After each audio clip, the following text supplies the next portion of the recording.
Hey guys, I saw that there were several watching, maybe three or four, but that's several to me. Um, got my trusty cabin background. I hope to be getting some more backgrounds here shortly, but I gotta wait for my new month so I can reset my number of downloads that I can do. Um, some people may think $29 is way Tootsie Roll Eyes, Texas. But people might think that $29 is a lot of money for only 10 downloads a month. But I figure maybe if I stick with it for a little bit, I'll I'll be able to get all the images that I could ever use in all my years of streaming. Um, but I'm really liking this cabin one, and I think you guys, a couple of you indicated that you liked it last night. So, um, Texas, I'm glad you're here. I was almost afraid that you wouldn't know about it in time because this was just a last minute deal for me. Um, Again, I know you guys are probably tired of hearing this, but I'm not feeling the greatest. But I love doing these things. Um, if there's some werewolves, it will be worth it. Well, no. If there's werewolves, hey, Darren. Um, but there's gonna be bunny bowlers. Or, crazy women in general. We're going to talk about a few films that are actually considered bunny bowler films. And Darren, correct me if I'm wrong, but did the bunny bowler term, did that come out of the UK or did that originate in the States? Because for some reason I was thinking that the term may have originated actually in the UK, but I don't claim to know everything. So, um, but yeah, bunny bowlers is what we're going to be talking about tonight primarily, and at least with a couple. But my OBS just disconnected and reconnected, so you guys may have lost me for a second. But as long as you can still see and hear me now, we should be good. I think some crazy crap has been going on with um, not not necessarily the fiber, the AT&T fiber, but um, Steve has his own wireless router hooked into everything, and it seems like every time his goes kaplooey, it causes problems. Like I've been working from home for a while, and it causes me to lose connection. And occasionally, when I'm on OBS doing my live streams, it will cause me to lose connection briefly. So, I don't have any drop frames, but it did lose connection. It could just be OBS acting flunky. But Darren, you say you thought you only heard of it after Fatal Attraction. Um, yeah, Fatal Attraction I think was the movie because it actually had uh, a bunny bowler in it. I mean, literally. Um, Yeah, Darren, I was gonna bring that up. I didn't realize, honestly, guys, I didn't realize until today that he was gonna do it. So he says he'll probably do it for about half an hour or something. So I may, if he, yes, I may wait until 7 to actually start the watch along because I don't want to interfere with his um, what he wants to do. But sometimes Steve says, "Nah, I'm not going to do anything Saturday," and then he changes his mind. So there was the disconnect between us. Even though we're married and we live in the same house, uh, at times there's a disconnect between what Steve says one day and what he decides on another day. Also, I do want to apologize in case CK and Uncle Bill stop by here. They may not because they're planning on doing their own live stream later. Steve told me that they weren't doing their live stream until 10, but I got to looking on the Dead Pit Facebook page that they're actually starting at 9. So, it honestly will not hurt my feelings if you guys have to bug out, at some point to prepare for that one. I didn't mean at all to intersect with their thing. I thought, if they're doing theirs at 10, then I'll have a good 2 hours to talk about movies. And then, bam, I got on Facebook. I was like, damn, 9 o'clock. Again, I won't cry or anything if you guys need to leave to go to what they're doing, because I'm sure their show is going to be a lot more exciting than mine. Texas, you say don't worry about that. And Brandon is in here with me again tonight, so ain't you, buddy? So hopefully he won't have his little accidents that he has many times. But I have to be patient with him. He's an old man and he can't help it. So hopefully he'll go lay down here in a little bit, because I've gave him his pill to help him sleep. Otherwise, I don't think he'd sleep all night if I didn't give him something. But anyway, I am, still planning on doing the watch along. The Burning is still in the lead, followed by Don't Go in the House. I don't think the other movies are going to get many more votes, if any. There have been 31 total votes. And the favorite so far, we've got another whole day before I cut the voting off. So if you haven't got in there and you want to come to the watch along and you want to have a say so in or feel like you have a say so in what movie we do for the watch along, definitely get your vote in. I'm sorry to be eating, but I was a little hungry. So I got some popcorn, which goes along with the movies. And so if you can put up with me crunching around on popcorn a little bit, will be good. Texas, you say, have you ever caught any of the dogs using the phone, trying to get dates on the doggy date line? No, I have not, but if any of them was going to do that, I would think Reggie would do that, because he's the one that seems to be a ladies' man or ladies' dog. And he also is my youngest male dog too. So if any of them was going to try to get a date on the doggy date line, I would say it would be him, but I've never caught him doing it yet. So anyway, you guys feel free to continue to put stuff in the chat, and I'm going to go ahead and get started with a couple of movies that would actually be considered bunny bowlers. And the one I'm going to talk about second actually came out before Fatal Attraction, which is the one that I'm going to talk about right now.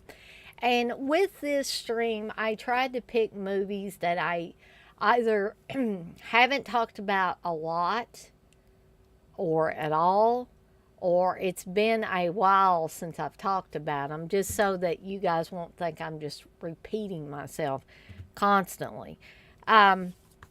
But this is my Blu-ray of Fatal Attraction. This is a movie that, like, every few months I like to pull this one out and watch it. Not because I'm a crazy woman or anything, and I would never dream of, like, you know, I'm a happily married woman. I'm not going to get involved with a married guy or even a guy that has a longtime girlfriend and then go berserk when he doesn't want to really carry on the relationship with me. So, but I like the movie. I think Fatal Attraction is a very well made movie. Very suspenseful movie. I think Michael Douglas and Glenn Close are awesome in this movie. Um, Glenn Close really has the ability to be like a chameleon actress, because you can almost believe that she is crazy in this movie. That there is something just absolutely bonkers about this woman. And, you know, the other thing that is so scary about this movie is she comes off so normal in the beginning. And then when she feels like Michael Douglas's character of Dan is rejecting her, that's when she goes all crazy. Um, and you know, it's not really, the violence is not really projected at him and his family at first.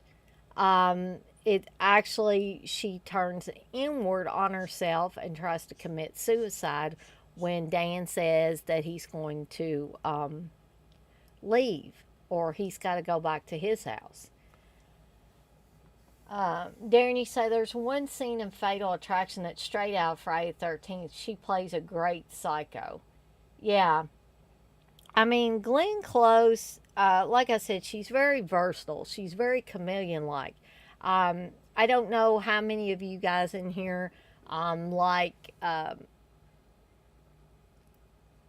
oh shoot, I'm totally, see, I told you my brain is, oh, The Big Chill.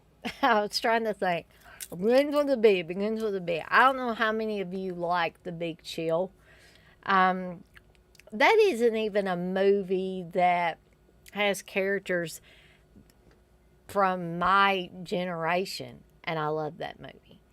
Um, but I love the music in it. I love the characters in it.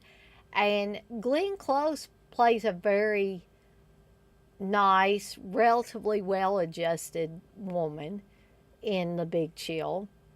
She has in other movies, but boy, is she ever able to turn on crazy. At the drop of a hat, it seems. So it's like almost like flipping a switch. And, you know, I've read some things that people with these particular mental disorders are actually able to do that. It's like turning on and off a light switch. They can be charming, they can be kind, they can be loving, and as soon as you even, there's even a hint of rejection, they just flip out and start doing the most crazy, dangerous, vicious things. And it just gets worse and worse. As you know, as evident in this movie, it gets worse and worse until she's actually willing to resort to murder in this film. In Texas, you say Big Chill is great. Kevin Costner's hands are in it. Yes, they are. The corpse's hands at the beginning are Kevin Costner's. So you are exactly right on that. Um, and Time Magazine actually said people just can't stop talking about this movie. And that was very true when this came out, and I was quite a bit younger when this movie came out, um, but I remember my mom especially talking about this movie, and my mom was not not a bunny bowler by any stretch of the imagination, um, but she really liked this film, and in a way I kind of think my mom introduced me to this film.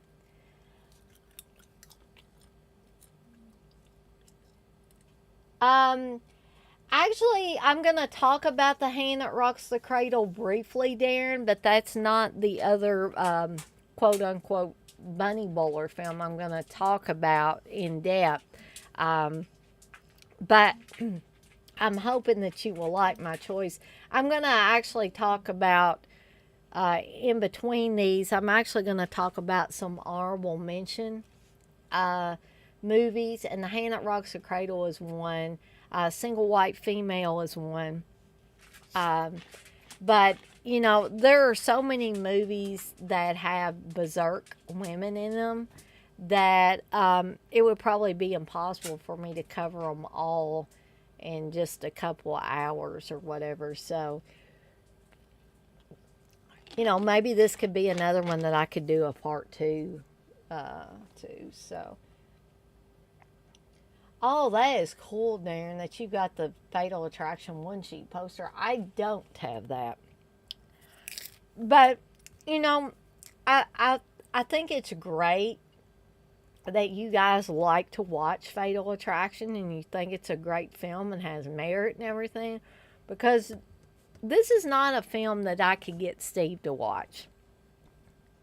I don't even know if Steve has seen Fatal Attraction. Maybe he did once upon a time, but I don't think we've ever watched it together. Um, there are just certain films that Steve, you know, this is not really a horror film. I mean, I'm being honest. It's more of a suspense thriller. I mean, it gets pretty horrific, especially towards the end of the film. But I wouldn't call it a horror film per se. I just, I don't know. This movie is, like I said before, it is so well made and has the perfect actors in all the parts. Now, Steve has told me that Ann Archer, who plays Michael Douglas's wife in this film, Steve, of course, told me, he's like, Ann Archer's all crazy. She's in Scientology and all that. Or, I don't know if she is anymore, but at one time she was real heavy into it.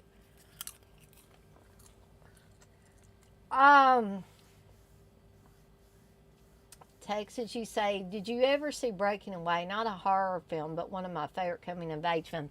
I love Breaking Away, Texas. I love it. Dennis Christopher is in my opinion, Dennis Christopher is a very underrated actor. I have never thought that Dennis Christopher got the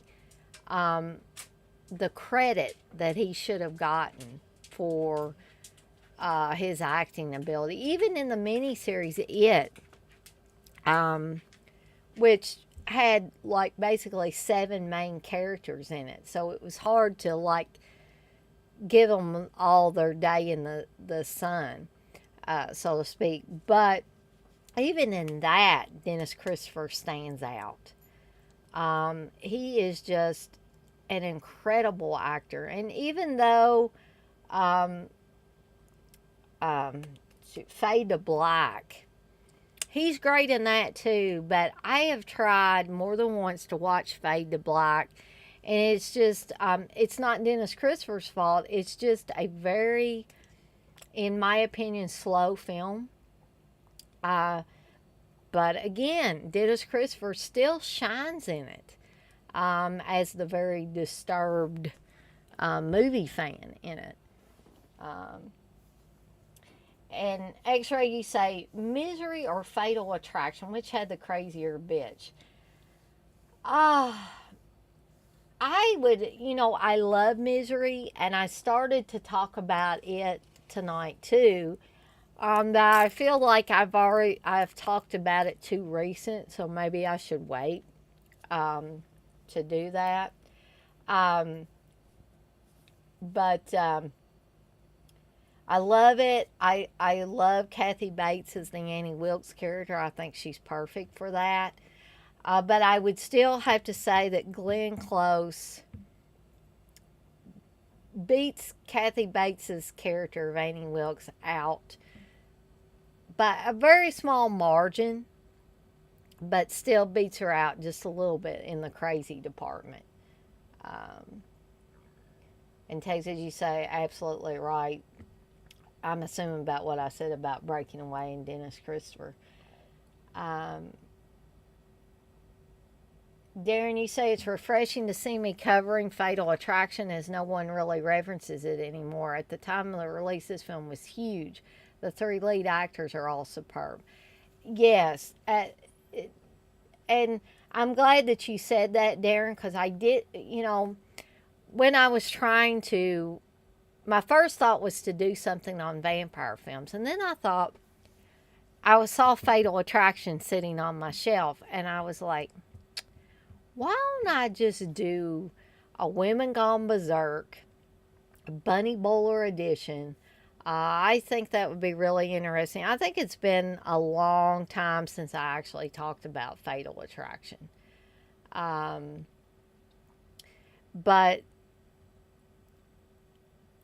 I don't know. I mean, Fatal Attraction is another one of those nearly perfect films where everything works. There are no weak links in this movie.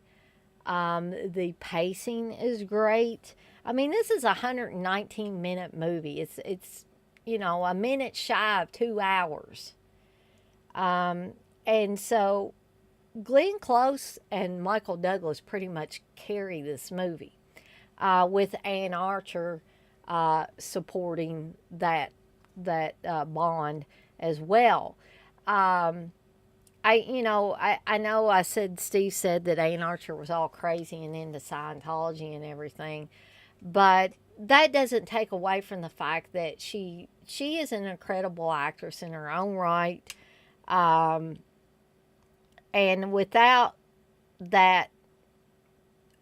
her balance to stabilize things in the film a little bit, I don't think the dynamic between Michael Douglas and Glenn Close would have worked as well, because you've got two really strong personalities going against each other. I mean, they're even going against each other when they're having all that hot sex in the movie. It's just like against each other. And then when Glenn Close's character of Alex starts losing her freaking mind, which is evident throughout the film that this isn't the first time she's done this. It's pretty much hinted at, or outright says that she killed her father. So they kind of danced around that idea, but I think it's pretty clear what happened. And so, Darren, you say Fear with Mark Wahlberg. That's another fantastic one. I know that film. That is one I haven't seen, Darren. Yes, I have seen Crazy Fat Ethel, X-Ray. I could have included it. It was actually on a Bunny Bowler list on IMDb, believe it or not. Honeymoon Murders, I don't know if I've seen Honeymoon Murders. Maybe I have. Because me and Steve watched some kind of honeymoon slasher after we got married. Which, of course, we like horror movies, so we were going to do that. So, I'm sure you guys are familiar with the plot of Fatal Attraction, but I am going to read this little plot synopsis on the back of the Blu-ray. Yeah, we might have seen that one. That one might have been the one we watched, X-Ray. I'll have to ask Steve about that. So, one night stands can be murder is one of the taglines. Stylish and sexy, Fatal Attraction took audiences to terrifying new heights with its sterling story of casual encounter gone terribly awry. This box office smash was nominated for 6 Academy Awards, including Best Picture and Best Director. Adrian Lynn directed it. He also did Indecent Proposal and Flashdance. Michael Douglas plays Dan Gallagher, a New York attorney who has a tryst with seductive Alex Forrest, Glenn Close, while his wife, Ann Archer, is away. Dan later shrugs off the affair and considers it over. But Alex won't be ignored. Not now, not tomorrow, not ever, even if it means destroying Dan's family to keep him. And there are so many unsettling scenes in this film as well. One that is very simple, but man, is it disturbing, is when Alex wants Dan to go to the opera with her, and he's like, I can't, I gotta spend time with my family. I can't, Alex. So I guess in her deranged mind, she keeps thinking, oh yes, he's gonna come and watch the opera with me. He won't turn this down. And so she's got 2 tickets. So there's a scene where she's basically sitting on the floor with the tickets beside her on a bedside table. And she's just sitting there with this blank look on her face and turning the light on and off, over and over again. That scene, again, is so simple, but it is disturbing. There is something very creepy about that. And I don't know if it's more the repetitive action that she's doing when she gets rejected once again, or it's the blank look on her face, or the combination of the two. I lean more towards it's the combination of the two, because there's no emotion really that you can pinpoint in that scene coming from Alex. It's just blank. It's like she's completely spaced out. And again, she's doing that repetitive motion of turning the light on and off, the lamp on and off, rather. And, to me, those scenes, as simple as they are even more creepy than like the ending scene where it's like she won't stay dead. It's like kind of like the slasher movie thing. They keep, trying to kill her, strangling her. Dan's like strangling her and holding her under water in the bathtub after she breaks into their house and tries to kill his wife. And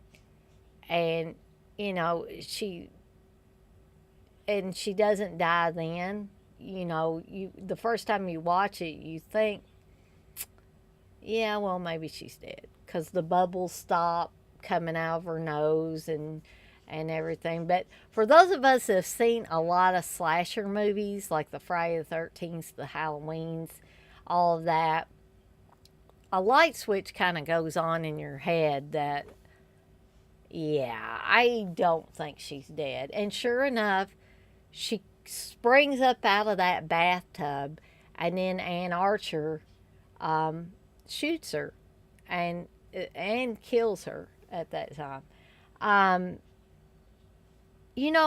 Sometimes I wonder, even though this is a nearly perfect film, I sometimes wonder what would have happened if they made a Fatal Attraction 2 and Alex somehow figured out a way to not die, and maybe to go into hiding for a while, and then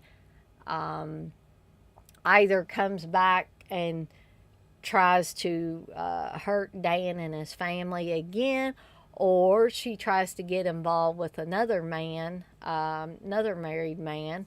Another really great actress, albeit a young actress, a child actress, was the little girl who plays Dan's daughter. And that girl can act like nobody's business. She was also in National Lampoon's Christmas Vacation, but in that movie she was a little bit older, and there wasn't a lot of emotional stuff. In Fatal Attraction, for instance, when the bunny boiler scene happens and they come back to their house, and the daughter has gotten a bunny. Dan has gotten her a bunny and brought it to her. So she's been wanting that. And as an animal lover, this is a very hard scene for me to watch anyway, because it is very tense. The scene is very drawn out. And it's just killing you with the tension, because you see the little girl running towards the hutch, the rabbit hutch, because she's so excited she wants to see her rabbit. And you see Ann Archer's character coming in the house, and she hears something, and she knows something's not quite right here. So she edges into the house, and it flashes back and forth between Ann Archer slowly walking towards the kitchen, seeing the pot boiling, the top is going up and down, and the little girl is running towards the hutch, and you're like, oh, no, no, no, no, oh, I know what's happening. And then Ann Archer finally gets to the pot, takes the top off, and there that dead rabbit is. I guess Alex had slit its throat or whatever, or stabbed it to death, and then put it in this pot of boiling water. And then at that moment that she screams when she sees that, the little girl is screaming that her rabbit is gone. And it's just like Michael Douglas as Dan just snaps to attention, it's like, and then at that point, he has to tell his wife, hey, I know who did this. I don't know why she did it. And things seem to fall apart at that point. But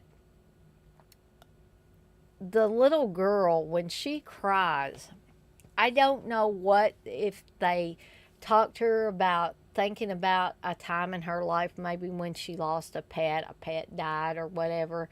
But her crying was so realistic.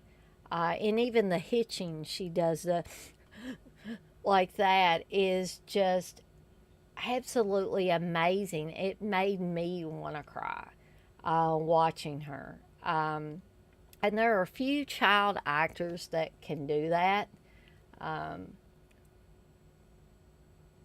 X-Ray, you say she killed in ecstasy by Jess Franco, starring Soledad Miranda. Steve knows who she is. Oh yeah, I think I've even heard Steve mention her. But I don't know. I could gush about this one movie all night, just because it's so great. And I'm sure there are some people out there that's like, Fatal Attraction's not that great. But in my opinion, it is a really great film. If you've never seen it before, I highly recommend it. I hope I haven't spoiled it for you by talking about the ending. But as with a lot of these movies, I expect that a lot of people have seen it. So, yeah, I'll talk about the special features on here. This is actually, believe it or not, this is a Paramount Blu-ray. And it actually has more special features than I saw on a lot of earlier Paramount Blu-rays. So you've got commentary by director Adrian Lynn, Forever Fatal, Remembering Fatal Attraction, cast and crew interviews. That is really, really good. I really like that one. Social Attraction, the cultural phenomenon of Fatal Attraction. Visual Attraction, behind the scenes production featurette. Rehearsal footage, alternate ending with an introduction by Adrian Lynn. That's in HD. And the original theatrical trailer in HD as well.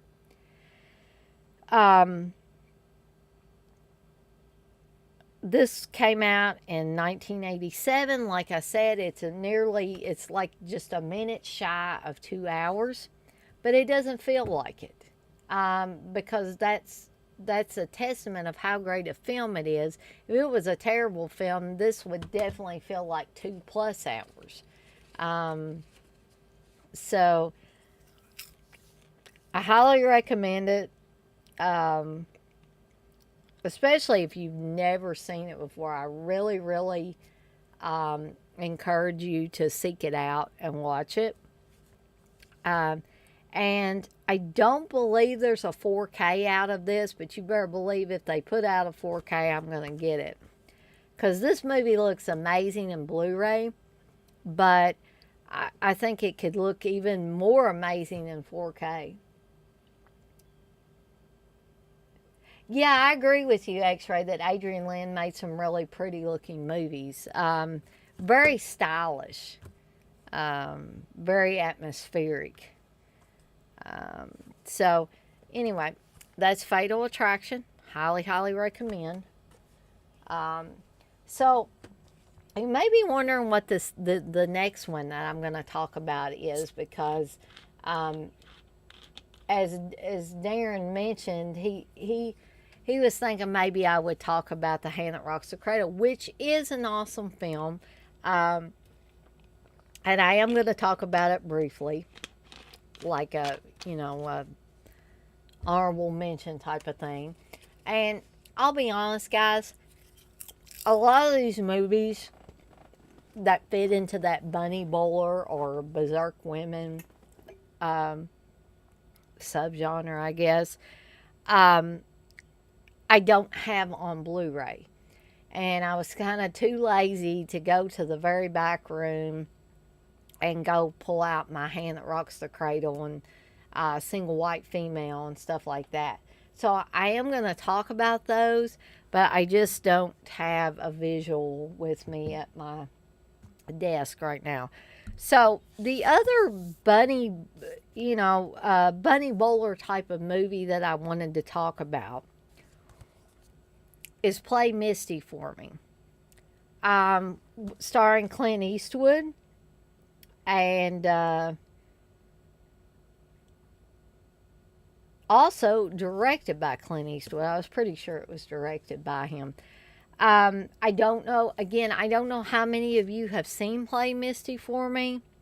This is an older film. This was quite a few years before Fatal Attraction.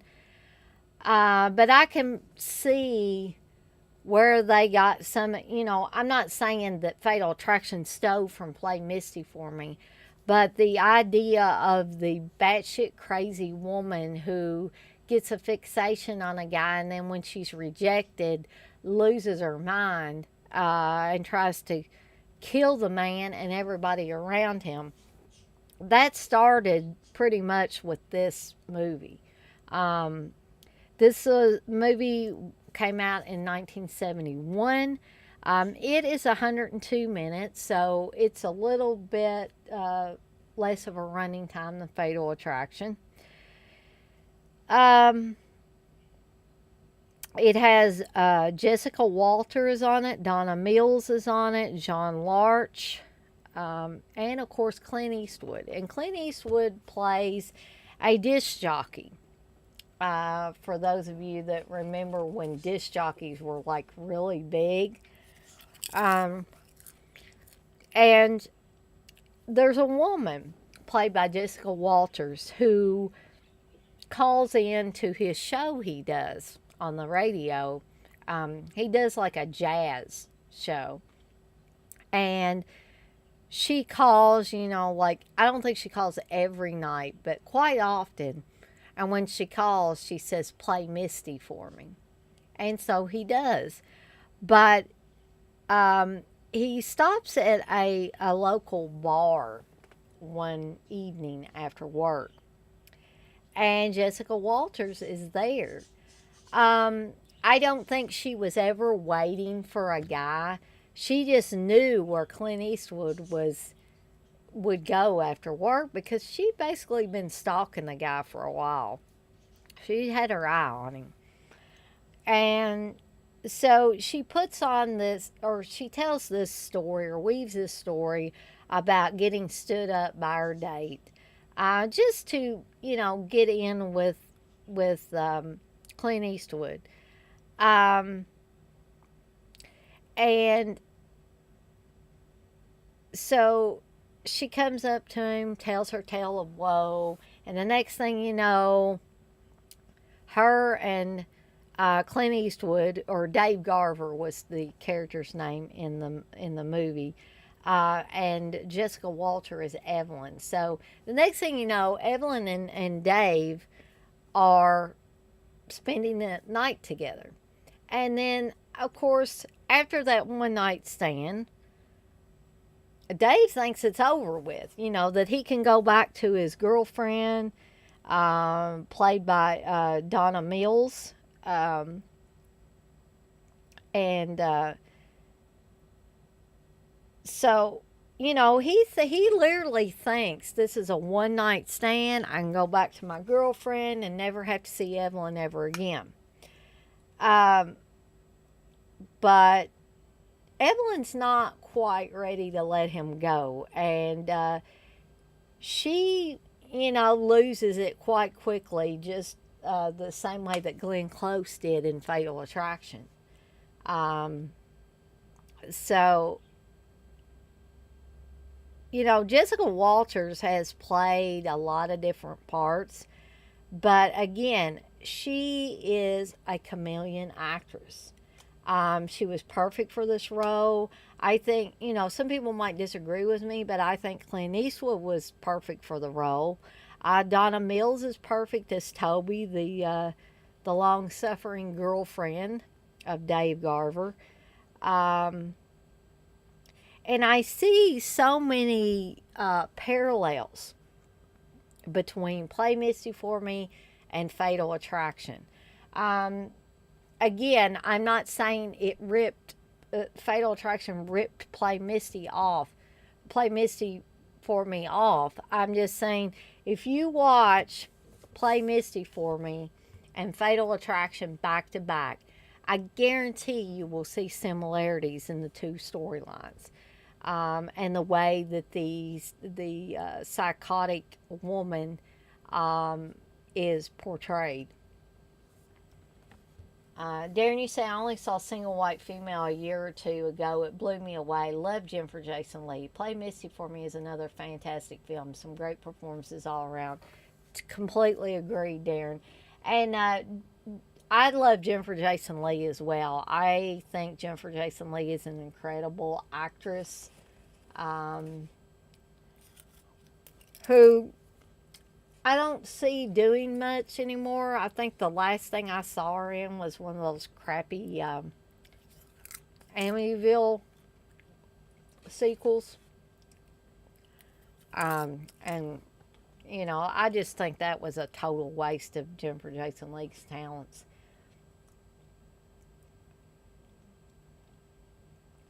Darren, you say all the films mentioned, I do really consider horror films. They were all advertised that way in the UK. So even Fatal Attraction, they didn't try to make it into more of a suspense type thing, or a thriller, or because there's no doubt it has horrific elements to it. And I would not be adverse to someone calling it a horror film at all. Um, but when I think, and I'm not trying to be elitist here or anything, but when I personally think of horror, I think of something like the slasher films, the gore films, I don't even really, some of the haunted house type movies, unless it's like the Amityville Horror or something, I consider them more, or The Conjuring. I consider a lot of those more supernatural films. I mean, yeah, they're horrific, but I don't know if I could classify them as pure horror films. Um, Darren, you say, I know I remember it was always in the horror select or sections. And you know what? I was sitting here when you brought that up. I was sitting here trying to think if Fatal Attraction was one that was in the video stores in the horror section. I just, for the life of me, I can't recall. But so again, this Play Misty for me. The first time I watched this, I was like, "Wow, what an incredible film!" And I don't. Maybe I'm wrong, but I don't recall a lot of people mentioning Play Misty for me. Um, I've seen other people's streams and stuff, and like I said, I could be wrong. Maybe there are some people that talk about this movie or champion this movie or whatever, but I don't recall too many people talking about it, if any. And so that's another reason why I wanted to bring it up. Was the fact that it's it's not a it's not one of those least known films, but I think it's underrated. And not one that, even when people talk about Clint Eastwood films, they want to talk about his westerns or the Dirty Harry films, which they are all great films. But I think Play Misty for me allowed Clint Eastwood to really shine as an actor. Um, he was doing something different here. Um, he wasn't, being in a western. He wasn't playing a cowboy or somebody was trying to avenge something or a ghost or whatever. Outlaw Josie Wells, Pale Rider, all those westerns, and those are very good films. I grew up watching that kind of stuff with my dad because he was a big western fan. He still is a big western fan. But Clint Eastwood is another very versatile actor, and it's a shame that people don't give him a chance to show that very often. I almost feel like he got pigeonholed into westerns, spaghetti westerns specifically. Um, and also as the tough, gritty city cop. And all the western films he was in are great. All the Dirty Harry films I love. But I don't think that they allow him the type of range that he was allowed in Play Misty for me. And it didn't hurt that he was directing the film as well. But this film, again, has some very eerie sequences. The shock factor is very, very high in this movie. And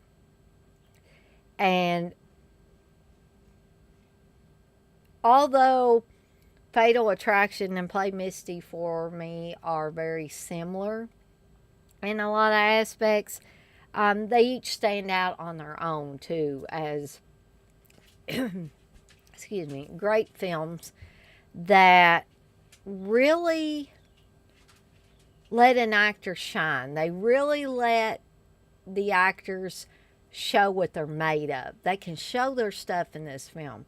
They're not inhibited in any way.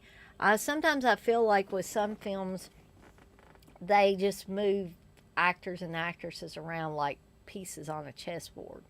And with both Fatal Attraction and Play Misty for me, I don't see that. I see people the actors and actresses are able to grow and expand and emote and do all the things that you wish they could do in all films. And again, in the case of Play Misty for me, a lot of that probably goes to, you got to give Clint Eastwood credit for it, because he did direct it, and he must have let Jessica Walters kind of run with it within reason. And then, basically he could do what he wanted, Um, but amazing film, a classic film in that subgenre. I completely believe that, and it's another one I highly, highly recommend if you've never seen it. If it's been a while since you've seen it, like I say about a lot of these films, pull that sucker back out and watch it again. Um, and there went my light. It almost stayed on it almost stayed on for 2 hours, but anyway, um, let me give you a few of the special features. This is actually a Kino Lorber release. I did have a DVD release, but this is the Blu-ray release of it. Looks really great, by the way, on Blu-ray. Um, you've got audio commentary by film historian Tim Lucas. Now, Tim Lucas, as many of you know, does a lot of the horror type stuff, the strictly horror based stuff. So it's really refreshing to see him doing something like Play Misty for me. There's an interview with co star Donna Mills, video essay by film historian Howard S. Berger, Play It Again, a look back at Play Misty for Me documentary, which is a great documentary. The Beguiled, Misty, Dawn, and Clint featurette. Trailers from Hell with Adam Rifkin, Stills montage, Clint Eastwood directs and acts photo montage. The Evolution of a Poster photo montage. 2 TV spots, a theatrical trailer, and teaser. And that is Play Misty for Me. And before I talk about a few more of these, I'm going to, because these are the actual, like I said, quote unquote, Bunny Bowler movies. But let's talk about some honorable mention that I found on IMDb, which are actually, it's actually a list that somebody came up with for bunny bowlers. This was done August of 2013, so it's been a few years. But of course, Fatal Attraction is number 1 on here. And you know what's surprising to me, just looking at this on IMDb, it only has a 6.9 rating on there. I mean, what the hell is that all about? Really, none of these that I'm looking at have anything higher than a 6 point something so far. The number 2 slot goes to Single White Female with Jennifer Jason Leigh from 1992. All of these are actually listed on IMDb as drama thrillers. So, Single White Female, basic plot is a woman advertising for a new roommate finds that something very strange is going on with the tenant who decides to move in. It's basically one of those stories where, and Bridget Fonda's on this movie too. She's the one that unfortunately allows Jennifer Jason Leigh's character to come into her life as a roommate. But this also has Steven Weber from Wings. For those of you that watch Wings, he was also on the miniseries of The Shining, playing Jack Torrance. This is another really great bunny bowler type of movie. Jennifer Jason Leigh is another chameleon-like actress who can turn on. I mean, she seems relatively normal at the beginning, although shy and a little bit withdrawn. But as time goes on in the movie, she becomes totally unhinged. And I need to go back and rewatch this one again because I remember when this one came out and I really, really liked it. I liked it so much that I actually got a DVD of it. Number 3 spot goes to The Hand That Rocks the Cradle, which also came out in 1992. This one only got a 6.7. Single White Female got a 6.4, and Fatal Attraction was the highest so far at 6.9. I love The Hand That Rocks the Cradle as well. This movie is, again, very disturbing, very on the nose as far as the character, starting out being seeming to be a perfectly normal character, and then slowly progresses into complete madness. Rebecca De Mornay plays a nanny who comes into a couple's life, I believe, after she loses her own baby.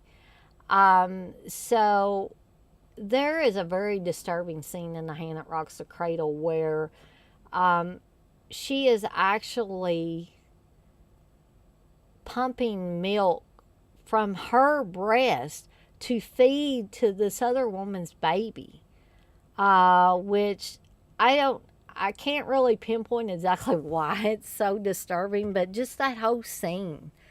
And she gets more and more violent, as many of these women in these movies do, as time goes on, when she starts to see what she wants slip away from her. Rebecca De Mornay is another very versatile chameleon-like actress. She is, I don't think I've ever seen her in a bad film. Every film that I've seen her in, feel free to, let me know if there's one that that is a bad film that she's in. She was also in the Shining miniseries, playing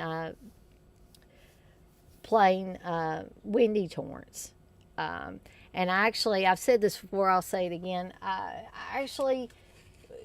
like Shelley Duvall. I don't hate the original Shining. And the kid annoys me in the miniseries version of The Shining. But I think Steven Weber is great as Jack Torrance. And Rebecca De Mornay, with that blonde hair and beautiful face and everything. I'm not saying Shelley Duvall's ugly. I'm just saying Shelley Duvall's a lot plainer than Rebecca De Mornay. I mean, there's no way around that. And if you've read The Shining, Rebecca De Mornay fits the Wendy Torrance character more than Shelley Duvall does. The number 4 movie is one that I've not seen, from 1996, called The X. It only got 5.1.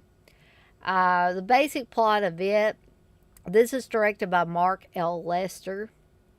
And it has Nick Mancuso in it, and Yancy Butler, Susie Amos, and Hamish Tiddesley. So, in order to get her husband back, an architect's psycho ex-wife kills everybody she can get her hands on. So that might be one I want to watch at some point. Misery from 1990 is number 5 on this list. Actually, it got a 7.8 rating. Little plot synopsis on it. I'm almost sure that everybody knows about Misery, but I'll read it off here. After a famous author is rescued from a car crash by a fan of his novels, he comes to realize that the care he is receiving is only the beginning of a nightmare of captivity and abuse. Number 6 on this list is Basic Instinct, also from 1992. A violent police detective investigates a brutal murder that might involve a manipulative and seductive novelist. This also stars Michael Douglas, Sharon Stone's in it, George Dzunza, and Jean Triplehorn. This one actually got a higher rating of 7, higher than Fatal Attraction, which I think is a better film than Basic Instinct, personally. The number 7 film on this list is Black Widow from 1987. I don't believe I've seen this one either. It only gets a 6.4, but it has Deborah Winger in it, Teresa Russell, Sammy Fry, and Dennis Hopper.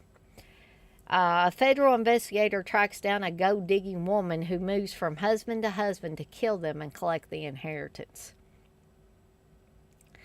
Number 8 is Windows from 1980. I don't believe I've seen this one either. It stars Talia Shire, Joe Cortez, Elizabeth Ashley, and Kay Medford.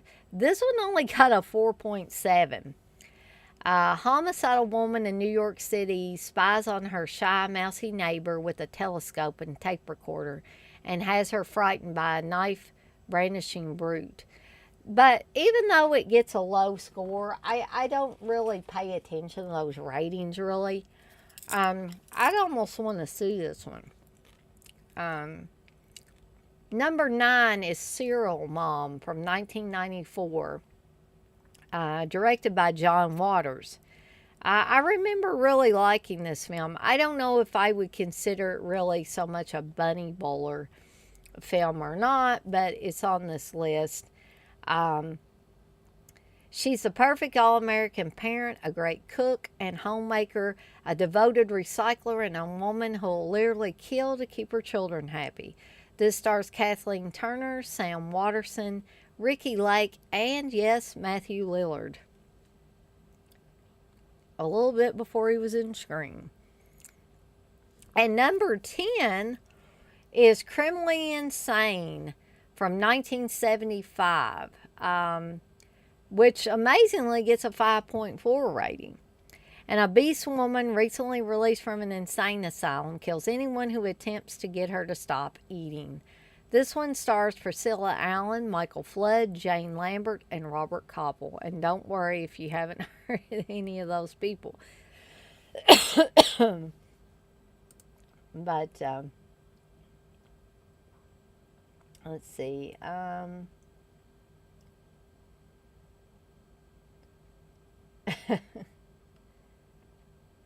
Let me see what you guys have been chatting away while I was looking at that stuff on IMDb. Darren, you said the dog scene was shocking. A single white female when it's pushed out the window. Oh yes, I'd almost forgotten about that, Darren, until you brought that up.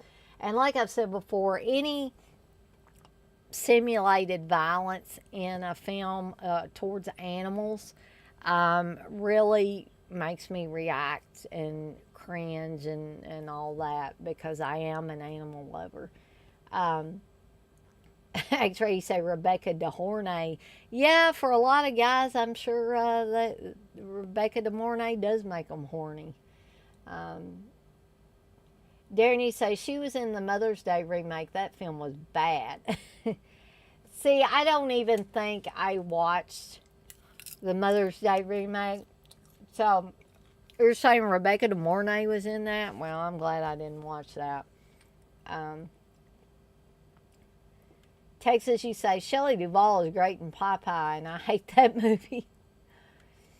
X-Ray, you said The X sounds like one of those softcore thrillers they used to air on USA Network in the 90s. It really does. X-Ray, you say, Windows is a lesbian stalker flick starring Adrian from Rocky. Okay. Gotcha. Darren, you say, I recently got the Blu-ray of Basic Instinct. It's as close to a slasher film you will get. That ice pick kill at the start is brutal. It is. I agree with you there. If I had to pick my favorite of the two out of Fatal Attraction and Basic Instinct, I would definitely say Fatal Attraction. X-Ray, you say, Serial Mom was funny as fuck. Yeah, it's been a while since I watched it, but I did find it entertaining. And Darren, you say, you need to see Windows, 1980. It's a gay lesbian themed slasher that came out around the same time as Cruising. The Scream Factory release is the way to go. Okay. See, I'm glad you said that, because I didn't even realize that they had a Scream Factory release of that. So, I know it's after 9, and some of you, like I said, it will not hurt my feelings. I promise I will not cry. If some of you want to go over to the Vinegar Syndrome Hall of Mania show or live stream that CK and Uncle Bill and Garrett and Mel are doing. But if you want to stick around too, I'm going to go through briefly, albeit because there's quite a few movies here, but the ones that I talked about the most are the ones I wanted to focus on as specifically Bunny Bowler type of films.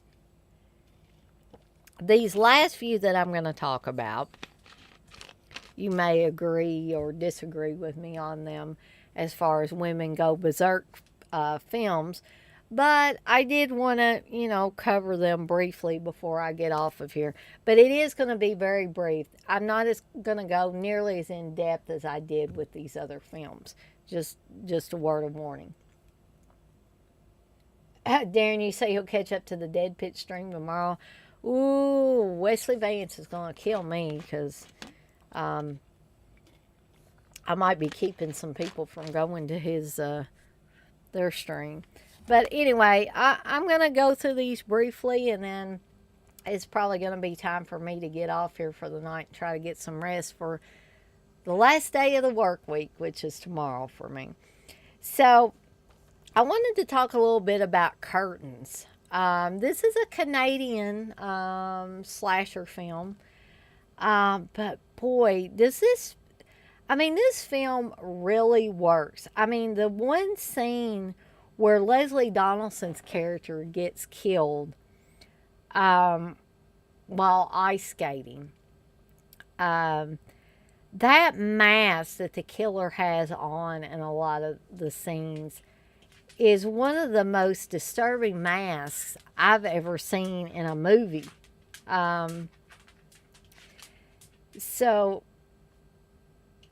Excuse me. And also there are several scenes where a doll is interspersed into the film at different parts. And when people go to, pick up the doll or wonder why it's in the middle of the road or whatever, something bad usually happens. So John Vernon is in this movie. John Vernon, of course, is from Chained Heat, Animal House, and The Great Savage Streets, where he has the great line, "Go fuck an iceberg" in that movie. Samantha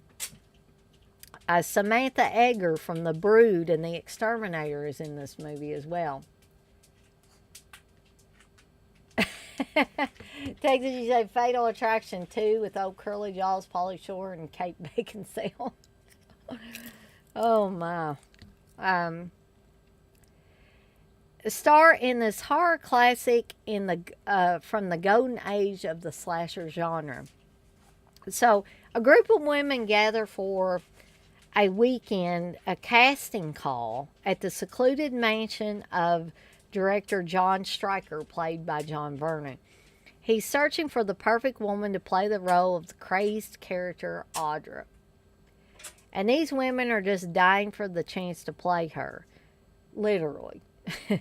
Stryker's last star, Samantha Sherwood, played by Samantha Eggar, is so determined to get the part, she committed herself to an asylum to prepare for the role. Unfortunately for all, a crazed killer in a disgusting hag mask is viciously murdering everyone one by one. Lovingly remastered in 2K resolution from the original vault materials, virtually untouched for over 30 years, Curtains makes its high-definition world premiere from Synopsis Films. The film does look great, but even if I was watching it on a VHS, even if I was watching it on a DVD, I would still love this film. And this is another movie that Steve was like, "Dana, I already have a copy of this film. Why did you get a copy of this film?" And I was like, because I love this film. That is why I wanted to get it for myself. I know that doesn't make sense to a lot of people, that me and Steve are married. We live in the same house. Therefore, we should be able to share our movies. And I'm willing to share with him. But again, I'm planning on staying with Steve for the long haul. But nobody ever knows what the future may hold. So if there's movies that I really, really like, just because Steve has got them doesn't mean I'm not going to get a copy for myself. A lot of times I'm still in the mode that I was in when I was single. I was buying movies for me and me alone. And Darren, you say the whole backstory of the making of Curtains is really interesting. I think they filmed a different ending. I believe they did, Darren. But sadly, no footage survived. I still think the film works well, though. It is creepy. Yeah, and it's hard. This is another film that it's hard to pinpoint one thing that makes it creepy. But that dang hag mask and that doll are two stunning examples of the creepiness, creep factor in this film. X-Ray, you say, I haven't seen Curtains all the way through. The redhead in that played a crazy bitch in The Brood. Yes, she did. Samantha Eggar definitely did that. Leslie Donaldson has been in a lot of Canadian movies. Funeral Home, Happy Birthday to Me. I could probably go on and on with these. And I love Leslie Donaldson. I don't know if I've told you guys this before, but she's my friend on Facebook. I don't see her post much now. I think she got busy with a lot of different things. Hopefully some acting projects. But when she was posting a lot, she was a hoot. She's very vocal about her beliefs and stuff like that. And when I was, I still would like to do something with the Blood Type magazine, but when I was thinking about going back and reviving Blood Type magazine, I was going to do a Canadian horror issue. And Leslie Donaldson, since she was my friend on Facebook already, I naturally thought, well, why don't I just message her and see if she'd be interested in doing a short interview. And she was really interested, and I was really excited. And through no fault of her own, I don't blame her for this at all. Things just got busy for her. And she did ask me, she said, oh, I'm sorry for not getting back with you sooner. Things have been so busy. If you don't want to wait, we can pull out some stuff from some other interviews and use that. She basically was giving me permission to do that. But at the time, I thought, well, she's busy now. Maybe she'll become less busy in a month or two. But unfortunately, that never came to pass. And she did really seem so busy that I hated to, keep bothering her, keep messaging her and saying, do you want to do that interview now? Because I just didn't feel like it was right. So,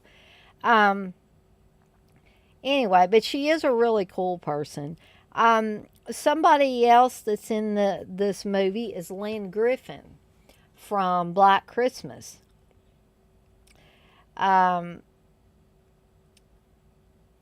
Yeah, so you've got a lot of people that showed up in other Canadian horror movies in this. And they really play off each other really, really well.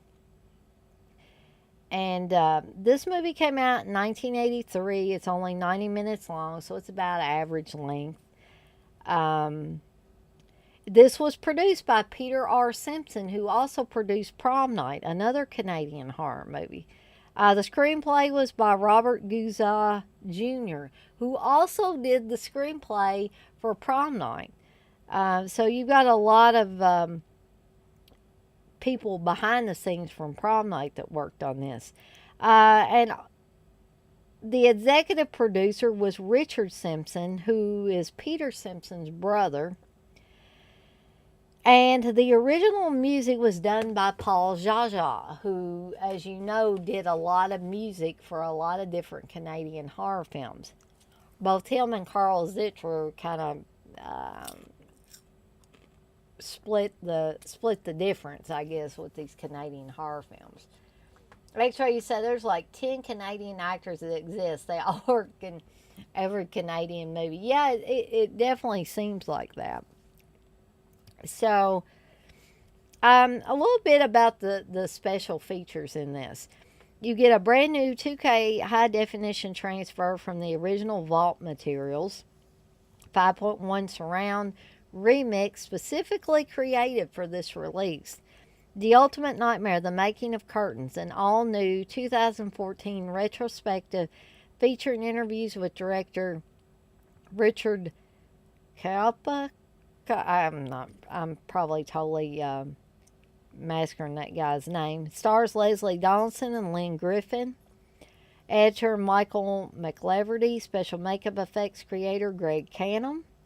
And composer Paul Jaja. Siupka, a filmmaker in transition, director Gordon Thorne's vintage documentary short, featuring rare behind-the-scenes footage from Curtains. That is a Blu-ray exclusive. Audio commentary track featuring Leslie Donaldson and Lynn Griffin, which is excellent. The Making of Curtains is also excellent. Alternate audio track, vintage interviews with producer Peter R. Simpson and star Samantha Eggar, and a theatrical trailer. And that is Curtains. Again, highly recommend that one. Yes, Darren, Paul Jaja did do the music on Prom Night as well.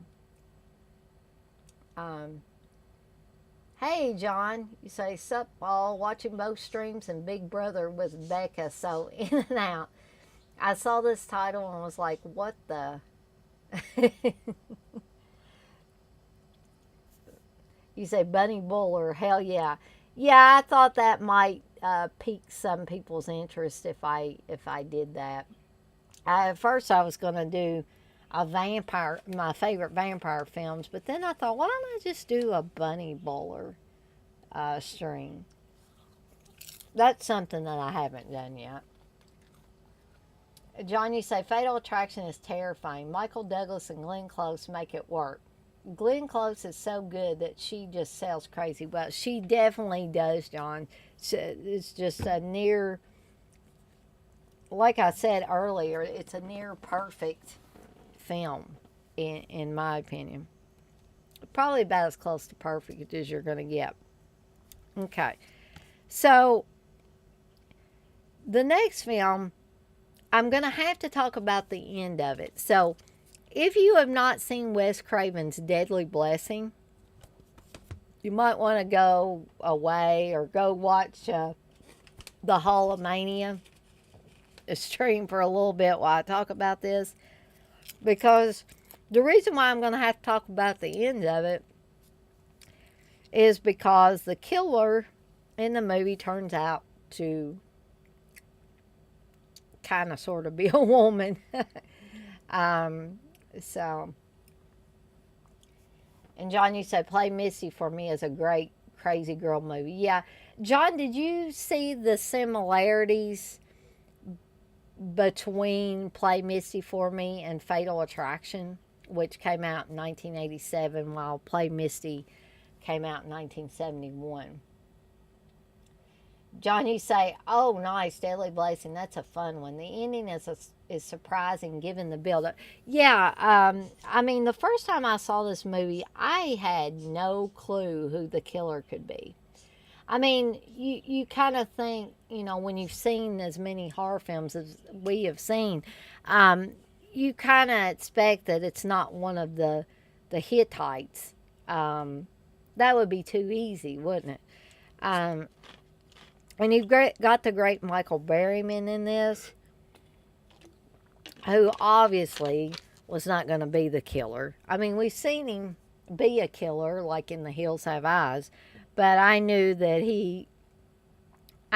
when I saw him and how he interacted with the other people within the film, that he was not going to turn out to be the killer.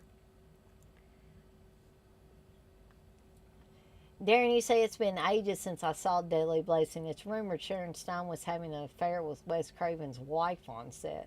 Whoa, I hadn't heard that. Wow. That's a new one.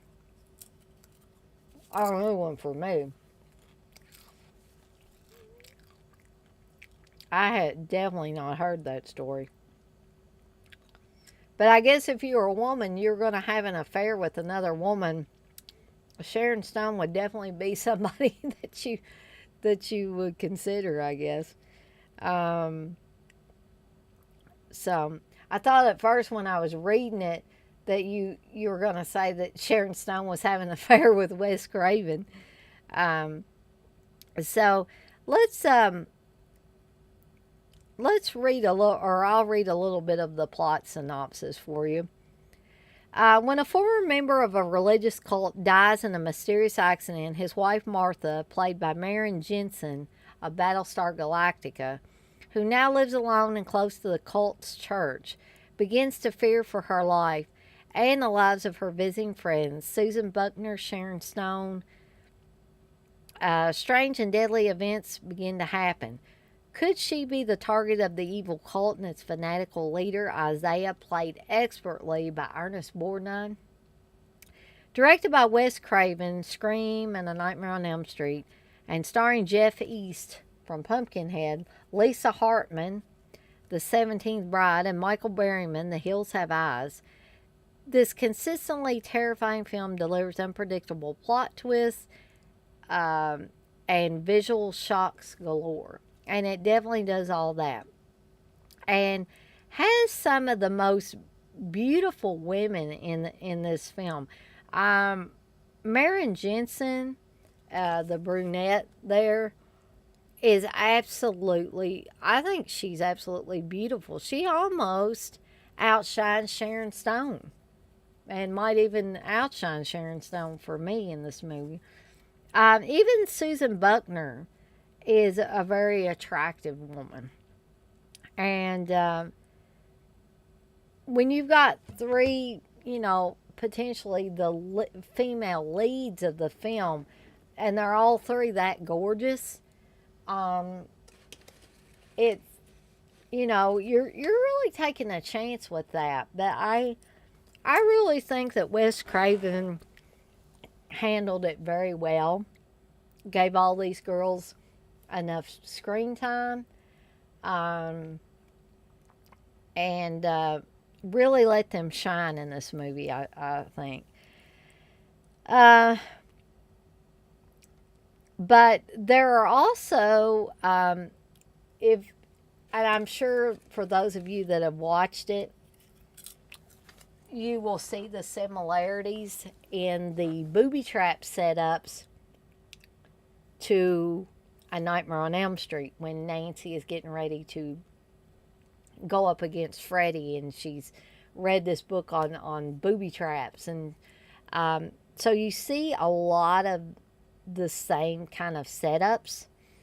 Also, the scene where Maren Jensen's character of Martha is in the bathtub during one scene, and a snake ends up in the bathtub with her.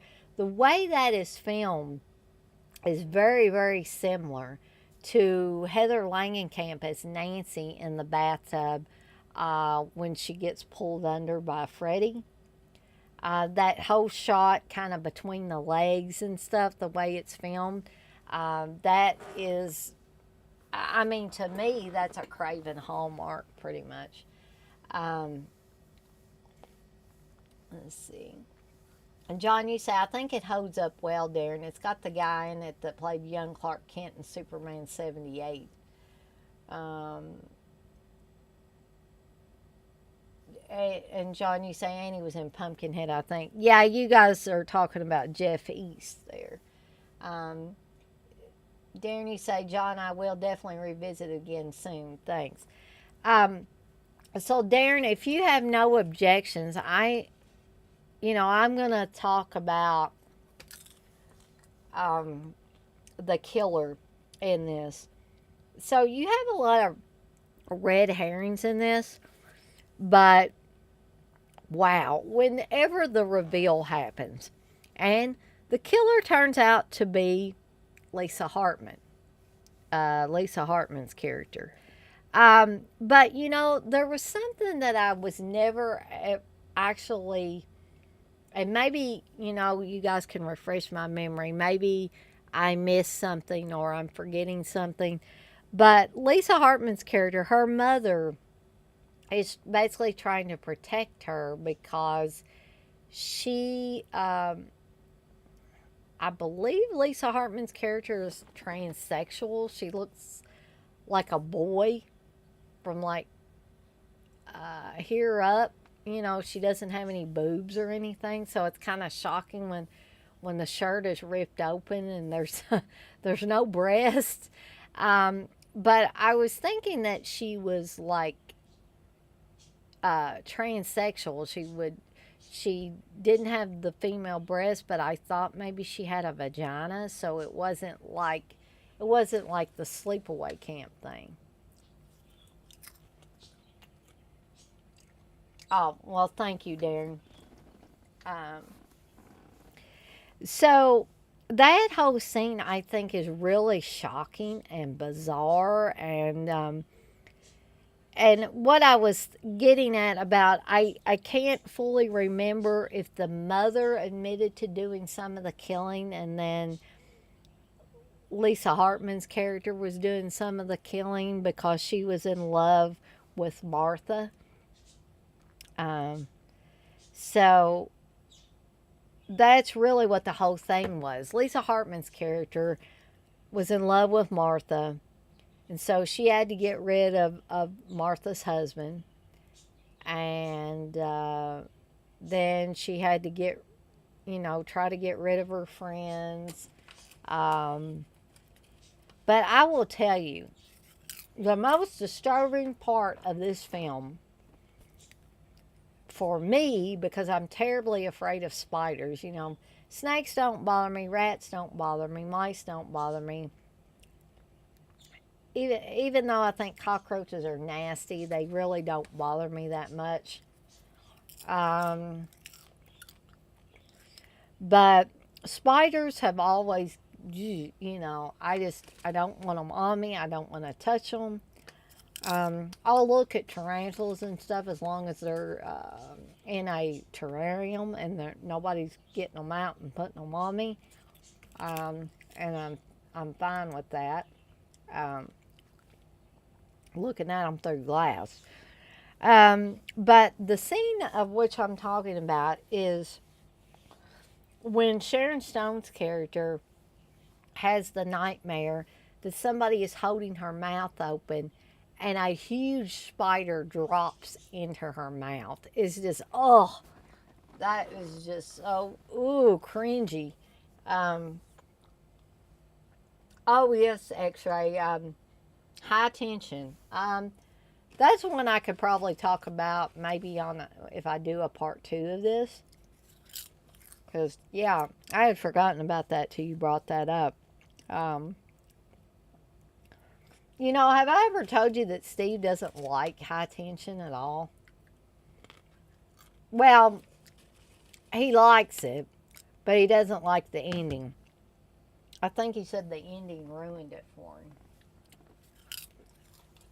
And I'm like you, John. I think High Tension is badass and violent and has a great twist, but I don't know what Steve was expecting from it. He must have been expecting something totally different than I was. See, X-Ray, you're just like Steve. That you say you were digging High Tension until the ending. And John, you say it garnered the most holy shit reaction for me watching that. That was definitely the most violent I'd ever seen to that point of being 19 or so. Yeah, I keep forgetting how young you are, John.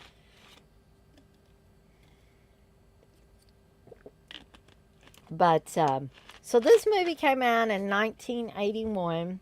It's 100 minutes long, a little bit longer than some of these horror films. X-ray. Yeah, you are you and Steve are literally on the same wavelength about high tension, because he said that too. Would have liked the ending more if it made more sense. Um, but I look at it this way: horror movie logic. That's all I got to think about, and then it doesn't bother me so much. Yeah, I think I do remember them talking about a sequel, and then it just disappeared. You literally didn't hear any more about it. I love High Tension too, Darren. I need to go back and revisit it actually, but it is different, or was different than anything I'd seen before at that time. But there's a few special features on here that I'll talk about. This is the Scream Factory release. So you have audio commentary by director Wes Craven, which is kind of poignant, seeing as Wes Craven is no longer with us. Interview with actress Susan Buckner and writers Glenn M. Benest and Matthew Barr. I wish they could have had more of the, I wish they could have had Maren Jensen and Sharon Stone on there with Susan Buckner. That would have been awesome. They also have TV spots and a theatrical trailer. So not a lot of special features on this, but it looks great, and it was fun to be able to revisit this movie in this high definition format when this came out from Screen Factory. So the next one I want to talk about briefly, and I promise I am going to try to get through these last few as quickly as I can. John, you say it's probably Alexandra Aja's best movie. Oh, I totally agree with that. The Hills Have Eyes remake is okay. Not great, but passable.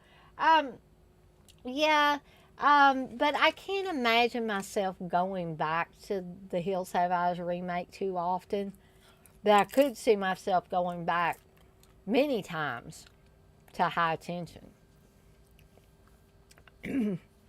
But the next movie I want to talk about is another one that if you have not seen the ending, I'm going to have to tell you the ending to show how this fits into the Women Gone Berserk thing.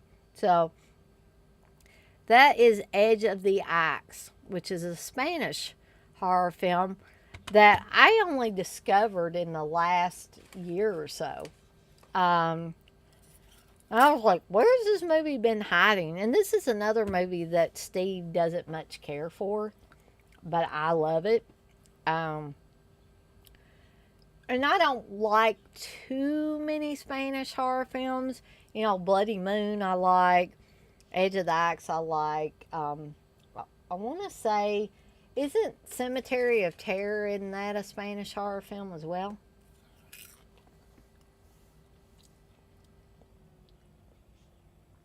Yeah, Darren, I would agree with that too. You say I think Deadly Blessing was overlooked because it came out in the slasher boom, similar to, say, the Funhouse.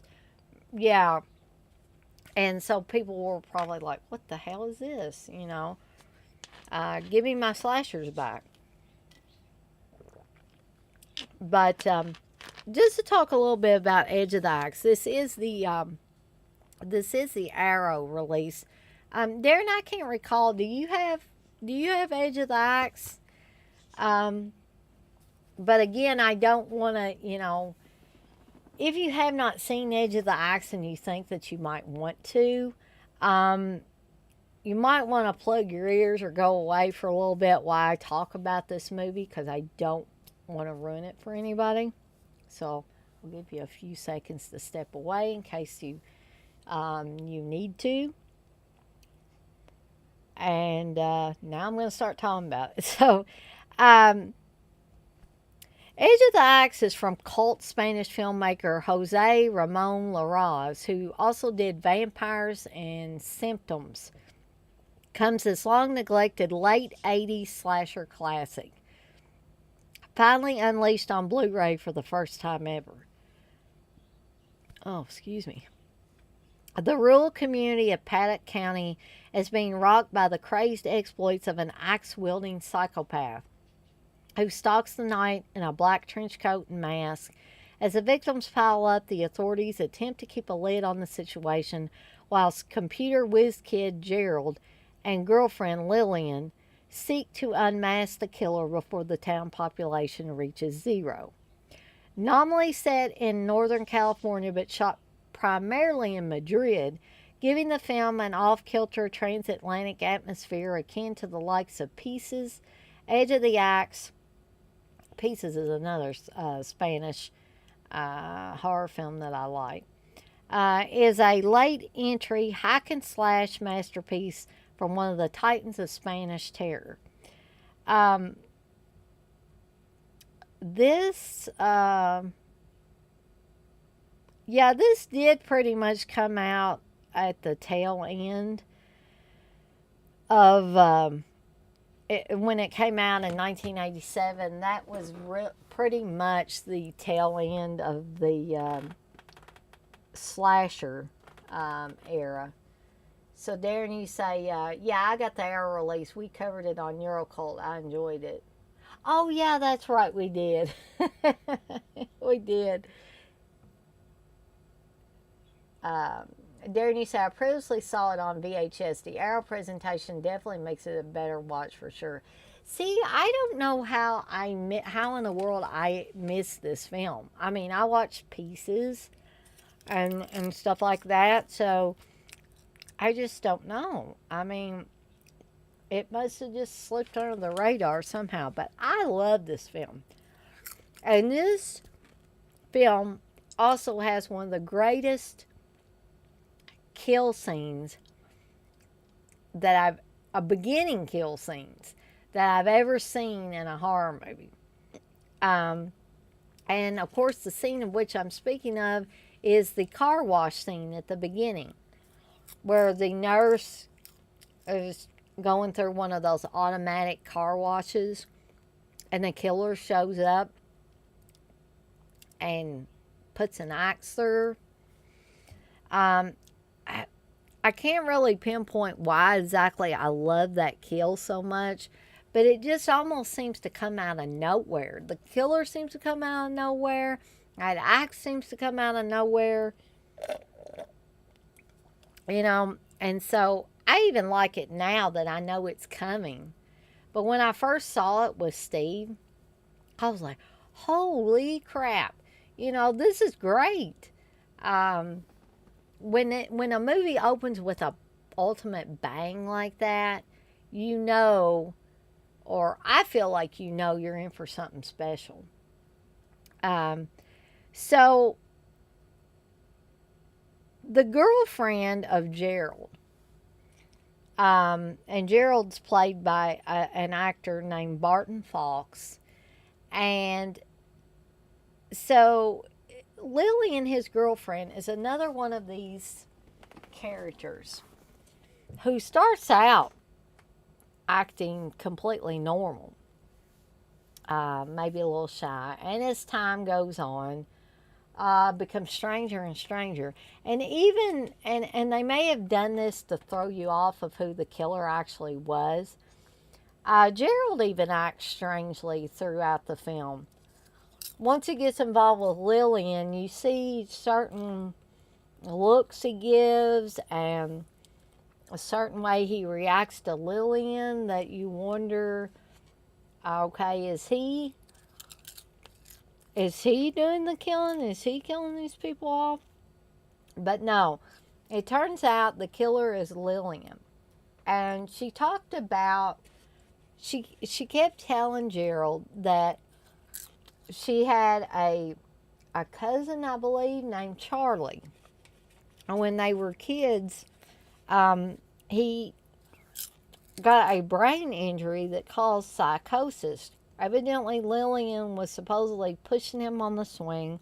She ends up pushing him too high. He falls off the swing, gets an injury to his brain, becomes psychotic, and has to go to an institution.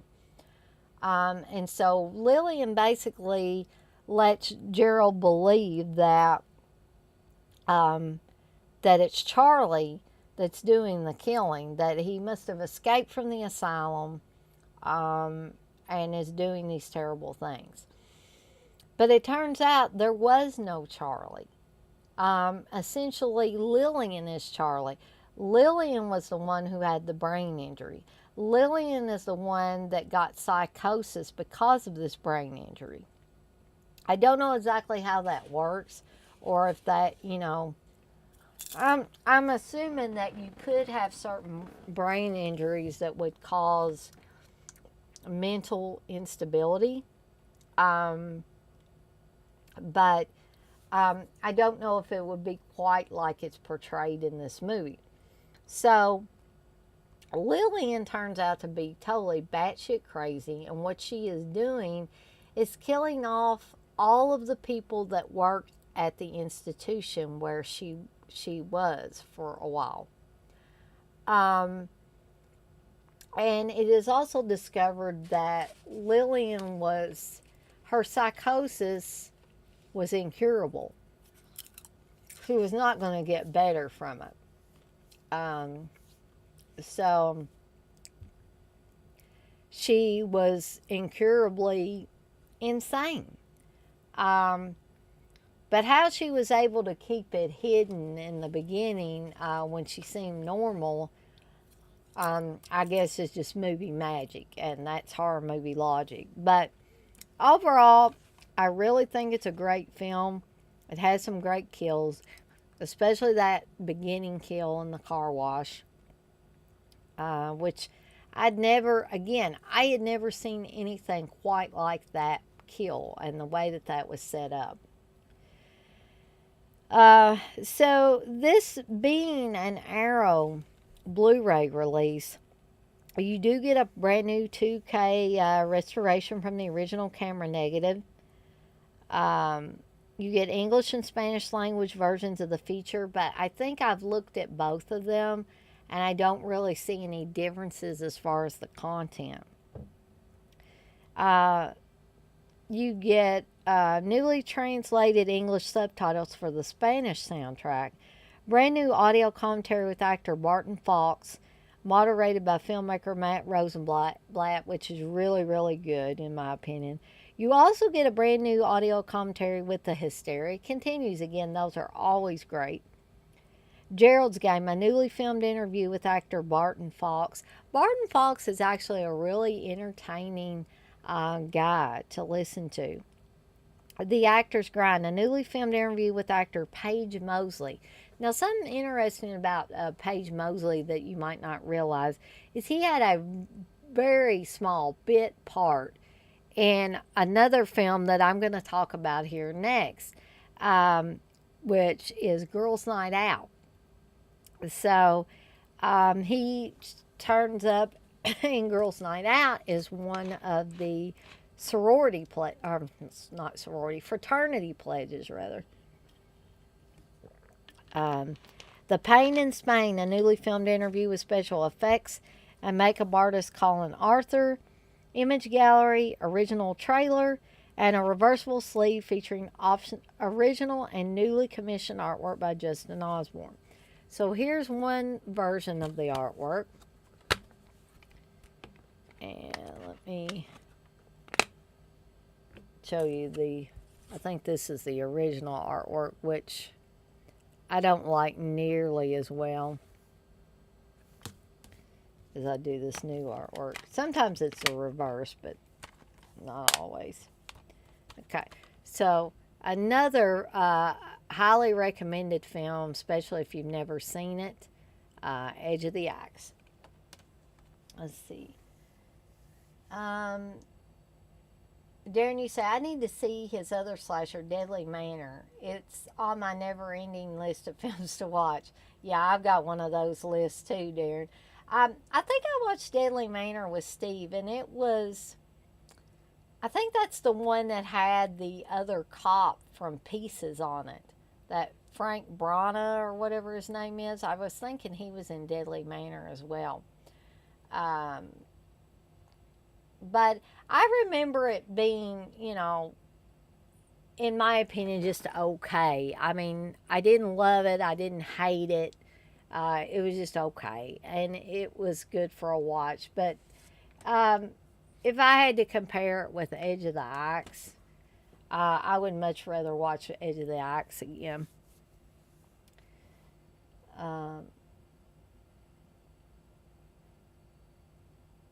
and Darren, you say director also directed the Jallo Whirlpool from the early '70s. Another I need to get. I need to watch that one as well. I don't think I've seen that one. John, you say I like Deadly Manor, Darren. It's got a good atmosphere. It does have that, John. I agree. So the next one I want to talk about briefly is another Arrow release. And I said I was going to talk about Girls Night Out. I have not had this one very long. The one and only movie that I know that the killer dons a bear suit and kills off sorority girls. uh, so this is another one that not a lot of people like. Steve especially doesn't care for it. Um, I think he did a commentary with me, but this is another one where I don't ever really envision him watching it again. But I love it. I think it has very creepy atmosphere. The phone calls that the killer makes every time they kill one of the girls is great. This is another one though. I'm going to have to give away the killer to explain why this is a kind of how this is a Women Gone Berserk movie, or Woman Gone Berserk movie. So again, if you have not seen Girls Night Out, you might want to step away, plug your ears, go watch the other live stream or whatever while I talk about this. Really, Texas? I couldn't. I mean, maybe I'm losing my touch, but the first time I watched it, I could not see the killer coming from a mile away. Um, but that's intriguing that you could. Um, so let's give a little plot synopsis for Girls Night Out. A scavenger hunt game is played one night for the DeWitt University sorority.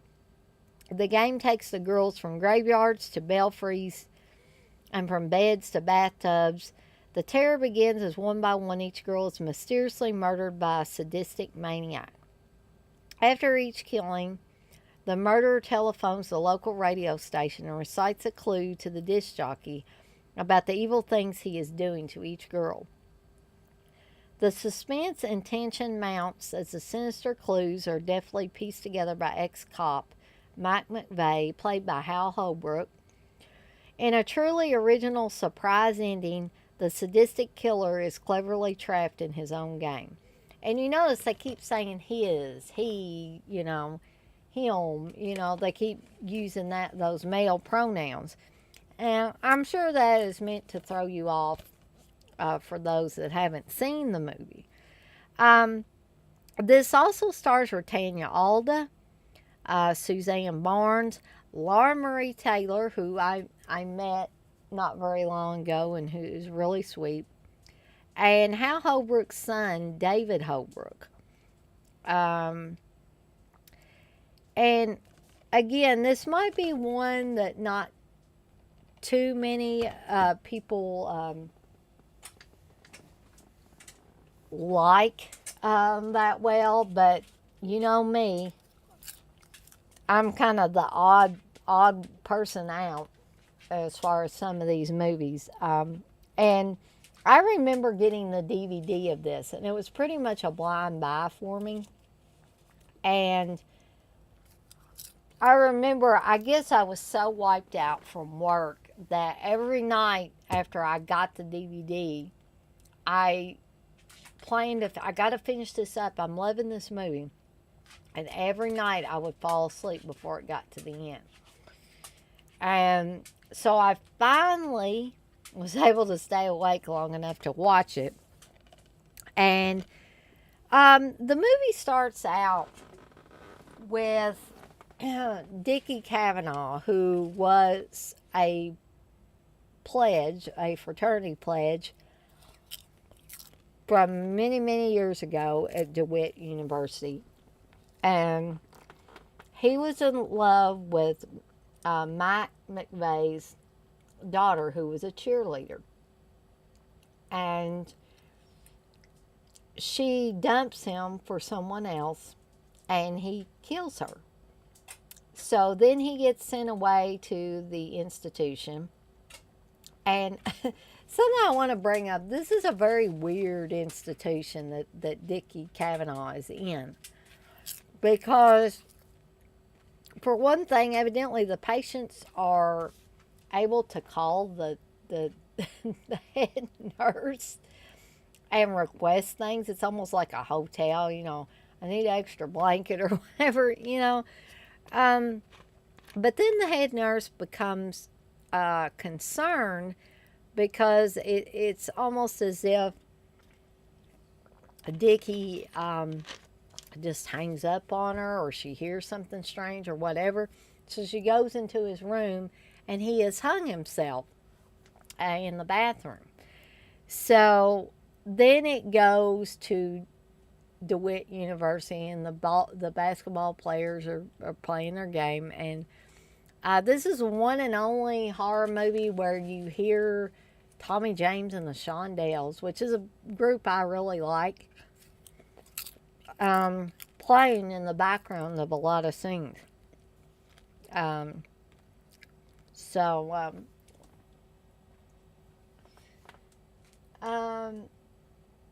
Texas, you say same with Girls Night Out. See, I must really be losing my touch because I didn't see the killer from a mile away with this one either.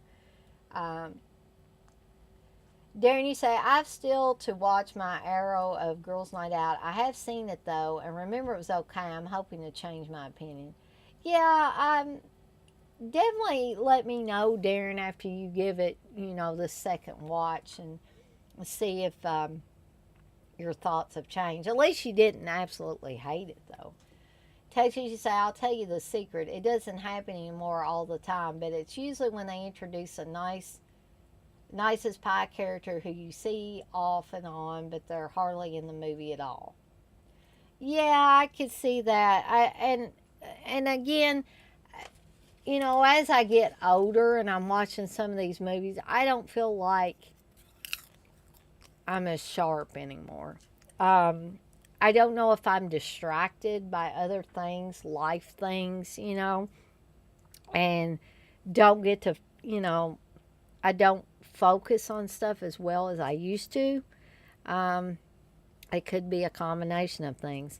But the killer does turn out to be a woman. It turns out to be Rotanya Alda's character, who turns out to be Dickie Kavanaugh's twin sister. And I will say this does have a bizarre ending because Rotanya Alda basically attacks a couple of the students at the end. You're not really sure if they're going to live or die. But then you have this weird scene where Rotanya Alda's character, of Barney, basically tells Hal Holbrook, Mike, that Dickie's not dead. I just brought him home from the hospital a few days ago. And then the freezer is open, and you see Dickie Kavanaugh sitting in the freezer, and the bear suit, or the hand of the bear suit, is kind of draped over his arm. And the corpse, if it is indeed a corpse, you're not sure at this point, seems to smile. And you hear a kind of laugh in the background, and you're not sure. Is that Britannia Alda laughing? Is it her crazed laughter? Or is Dickie truly not dead? So I liked the way it ended. I thought it was interesting. I haven't seen that a lot in horror movies. Um, so I really enjoyed it. The first time I watched it, didn't envision who the killer was. I maybe should have, but like I said, maybe I'm losing my touch. But it also has um, it has a character that showed up, an actor that showed up in both this movie and also showed up in He Knows You're Alone as the boyfriend. Uh, like I said before, Laura Marie Taylor is in this. Hal Holbrook is in this. Julia Montgomery from The Kindred and also from Revenge of the Nerds is in this. Britannia Alda from Amityville 2, The Possession. And also, Britannia Alda had a small part in Christmas Evil near the end of the movie. Um, but So, this was originally released under the title of The Scare Maker. Girls' Night Out is a decidedly singular slasher flick which comes on like a frenetic cross between Animal House and Friday the 13th, veering from jovial frat antics to jarringly disturbing scenes of the killer shrieking obscenities as they slice up their victims. On this night out, no one's coming home. So, the special edition contents for this, and this is the other cover art for it, which is sort of plain. This is one where I much prefer the newer artwork.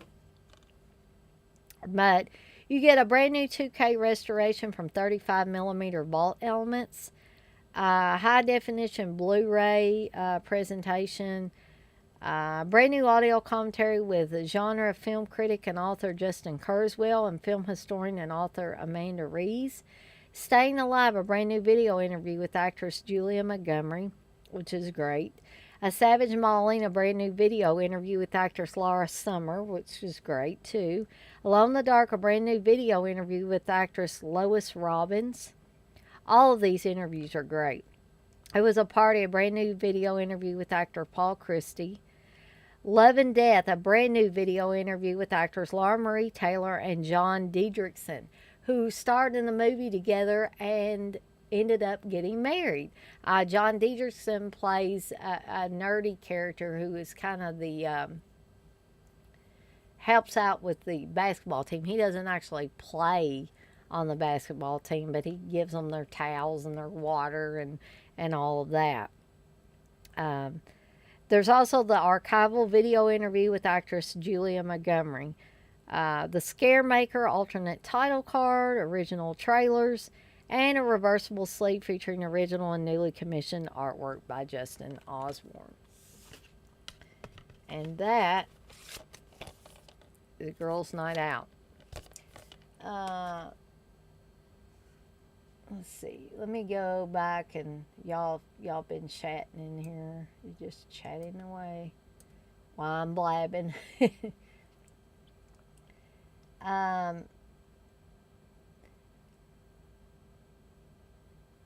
Texas, you said that's how I figured out who the killer was in Torso. Hey, Dirk. Yeah, I'm glad you joined us. I mean, everybody doesn't have to be in here at the beginning.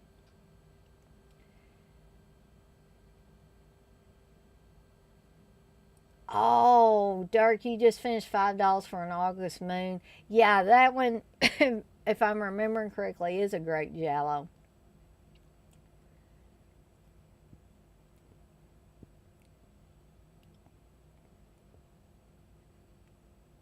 Yeah, yeah, and of course, Edwidge Fennick.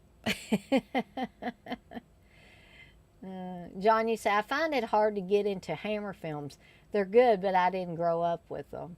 Yeah, I mean, there's a few of the Hammer films that I like. I think Steve appreciates the Hammer films more than I do because I think not that he was around when those originally came out, so to speak, a lot of them, but I think he got a, like a second chance viewing of them when he was growing up. He saw a lot of those on television and stuff like that. Durkee said, I'm about to go back to Keno a third time. Found some more I got to get before the sale's over. Can't beat those prices. Yeah, I'm kind of like you, Dirk. Hammer's 50-50 for me, too. Darren, you say, I like some Hammer, but not really my thing. And I'm from the UK, too. Um, yeah, but there's nothing that says that you've got to like that just because you're in the UK. I consider you, Darren, like a well-rounded horror fan. You watch a lot of different things, so. Okay. And honestly, I don't know why I didn't pull out my new copy of Mountaintop Motel Massacre. It just slipped my mind. But this is the 88 Films release. I also have the Vinegar Syndrome release that I got when I got Stanley. And you can definitely tell that the lead character of Evelyn is... Here we have another Evelyn that's crazy. I remember this in my video store days. That was how I first discovered it. And it had, it had Crazy Evelyn on the front of there. It says, please do not disturb Evelyn. She already is. And that just guaranteed, that sealed the deal that I was going to rent that.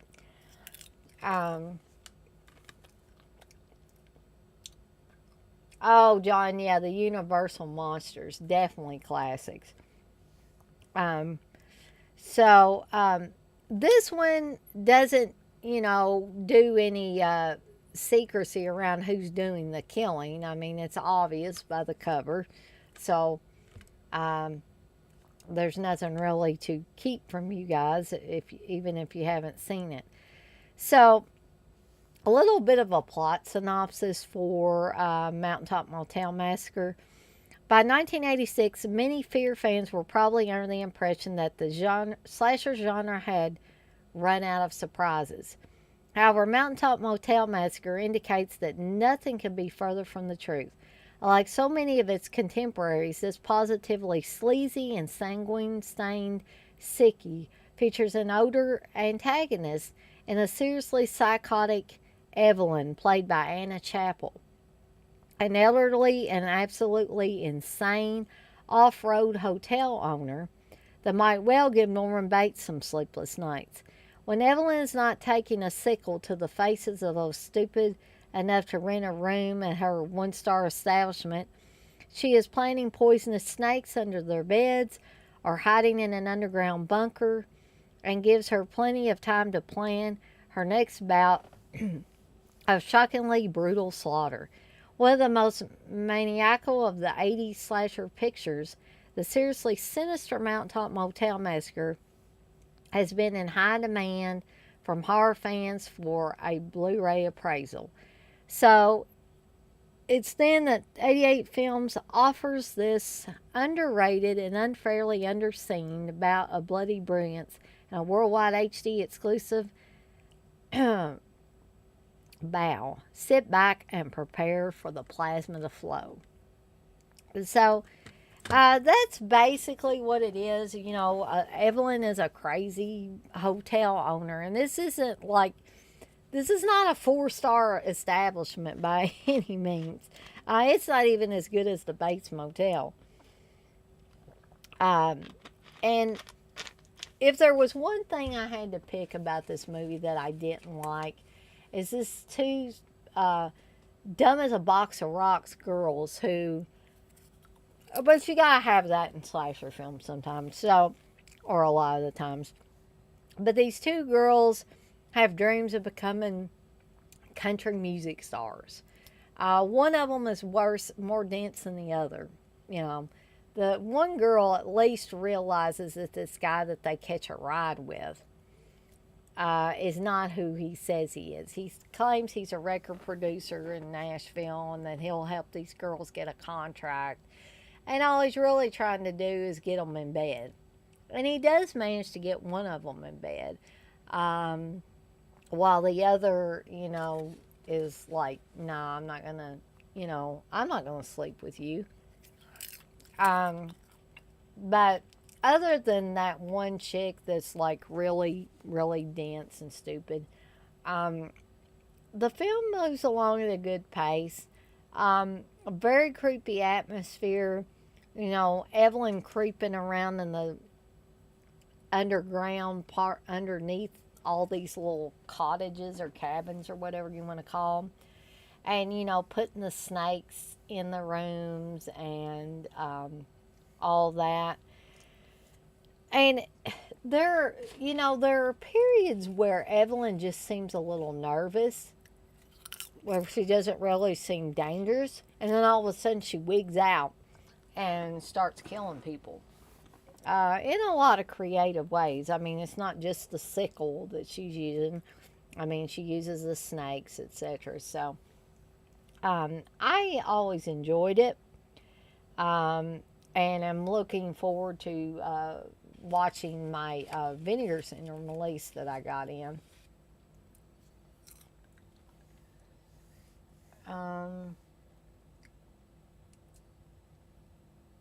Let's see. Durkee said, I grew up watching Hammer films. Commander USA played them a lot. And when I was real young, was really into gothic vampire stuff. Gothic vampire stuff is something that I like to return to from time to time because, again, they are very atmospheric, and when they're like that, they don't have to have a lot of gore or anything. It just kind of moves the story along. Just that foreboding, creepy, dark atmosphere that you found in a lot of the Hammer films. And those gothic vampire films. Darren, you say Mountaintop Motel Massacre is quite film, has its fun moments too. Really grown on me. Yeah, I mean, I liked it the first time I rented it way back when. But I have a greater appreciation for it, I think, now than I did when I rented it. John, you say Mountaintop Motel Massacre is great. I think it's just such a different type of slasher that it's memorable. And a Louisiana filming location. Right, yeah. Although, she's a crazy hotel or motel owner, it's still different than Norman Bates. Radically different than Norman Bates.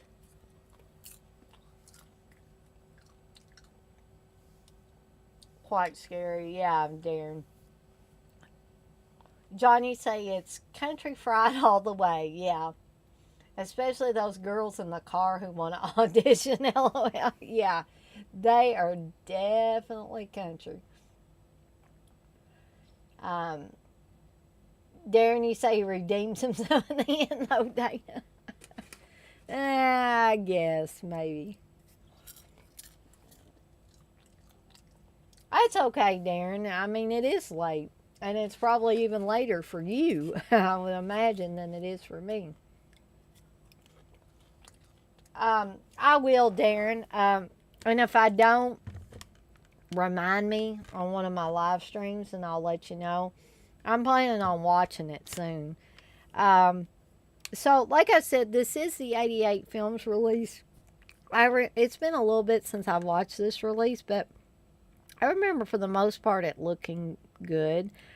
As far as bonus features, you get brand new HD restoration from the original camera negatives, a theatrical trailer, a Mountaintop Motel Memories featurette with Drew Edward Hunter, unseen stills gallery from the personal archives of Drew Edward Hunter, and a reversible sleeve featuring alternate artwork.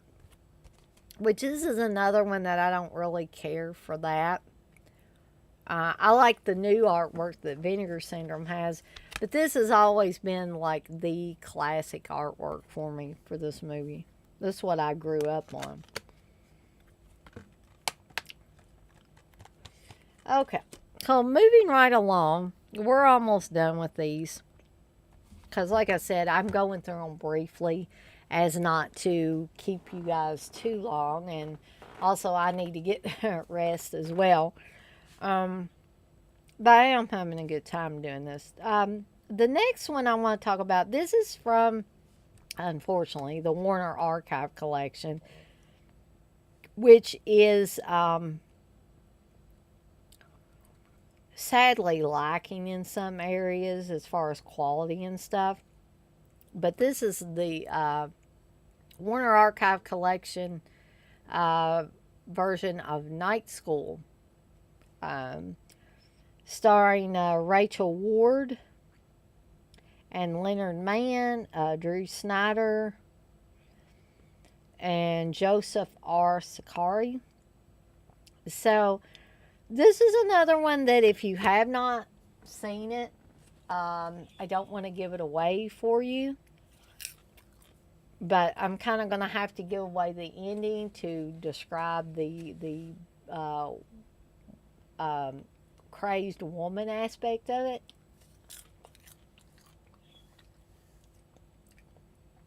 See, that's what's odd, John. Well, maybe I did. I think I briefly remember seeing the cover for Blood Diner. And, of course, Mountaintop Motel Massacre. But I don't recall ever watching Blood Diner when I was a kid.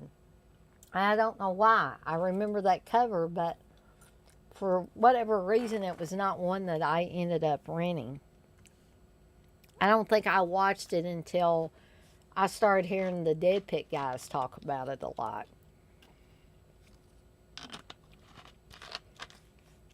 So, a little plot synopsis for Night School. I think the other title that this is under is Terrorize, I believe, is the and that's Terror Eyes, not Terrorize. So they work by day, take a full schedule of classes all night, and somehow find the time for study and an occasional date. Women in the evening curriculum of Boston's distinguished Wendell College do a lot to get ahead in life.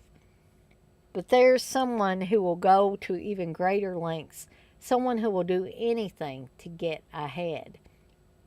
A killer whose MO is the ritualistic decapitation of victims makes terror a required course at Night School.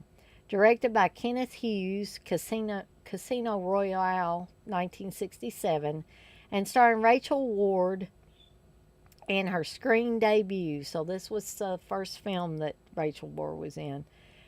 Leonard Mann plays the homicide lieutenant assigned to the puzzling case. He has hunches, not clues, suspects, not evidence, and a rising body count. Finals are coming early this year at Wendell, and for those who don't make the grade, heads will roll. Literally. I think this had an interesting MO, that I hadn't really seen used in another horror movie. But this is one of them that I was pretty sure I knew who the killer was before we got to the end of the film. And I don't think it's because Rachel Ward is a bad actress. I just think that maybe the way she was asked to act or portray her character in the film kind of worked against her. Because I looked at her from the first scene and she seemed suspicious. There was the little thing. This was too late in the game when this happened, that her professor boyfriend, even though he was fooling around with some of the other students, which is why she was killing people off, was because her professor boyfriend was messing around with all these other college students, and she wanted to get rid of them so it could just be him and her. So, although he was messing around on her, he seemed to care for her somewhat. And so he actually dons the motorcycle helmet and leather and all leather jacket and everything, and tries to and I think he succeeds, if I'm remembering correctly, in making the cops believe that he was the one that was killing all the girls and women, and not Rachel Ward's character. And so Rachel Ward's character basically gets away with it.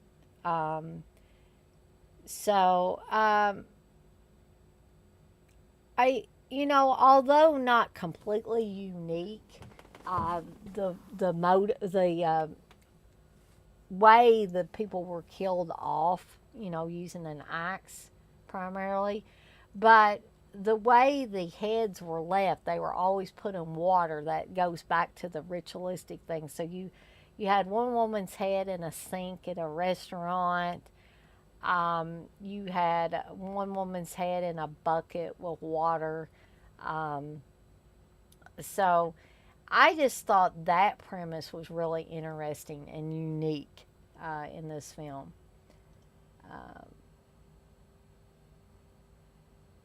Let's see, Darren, you said Night School. How the hell haven't one of the boutique labels picked this one up? I don't know, Darren. I don't know if it's a rights thing. Maybe if Warner still has the rights to it and they're not willing to let it go or what. But yeah, that one would be a great one. You say this crosses Giallo and Slasher perfectly. Yes, it does. Durkee say, have you ever seen In the Still of the Night where Roy Scheider? Man, the dream scene as a kid freaked me out. I have not seen that one, Dirk. I'll have to put that one on my list to watch. And Darren, you've seen it. You got the UK quad poster of that one. Awesome. So, because this is one of those Warner Archive collection, there's not really any special features on it. But, I mean, it looks pretty decent, and I'll hold on to this one until hopefully one of the boutique labels gets it and puts Night School out. Okay, so we're down to the last four, guys. But I'm not going to talk about all of the movies in the Pete Walker collection, but I am going to talk about Schizo, which, again, if you have not seen Schizo, you might want to step away for a little bit while I talk about this, because again, to talk about a crazy woman, I'm going to have to reveal who the killer is in the movie. Oh yeah, that's right. That is so weird that he did Chitty Chitty Bang Bang. So, in Schizo, we have a character named Samantha, who is an ice skater, and she's about to get married.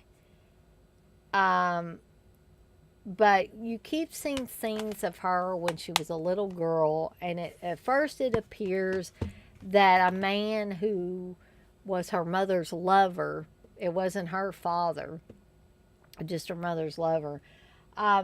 During these flashback scenes when she's a little girl, it makes it appear that her mother's lover killed her mother in a rage. And so this was another one that the first time I watched it, I wasn't able to pick up on the fact that Samantha was the actual killer. And the reason why she actually killed her mother, you see this towards the end where it shows the full flashback scene, Yes, Pete Walker does rule Texas. He definitely does. I love Pete Walker. Um, so the mother actually screams at Samantha as a little girl because she basically comes in on her mother and her lover having sex.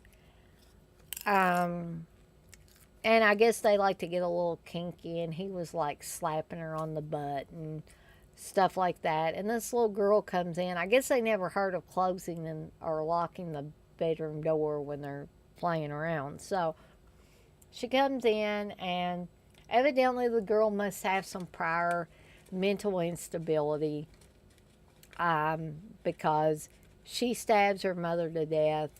And this guy knows it. You know, he can't stop her. And the little girl's name is really Jean. So in that scene, you see the man screaming, "No, Jean, no, no," and blood's flying everywhere and stuff.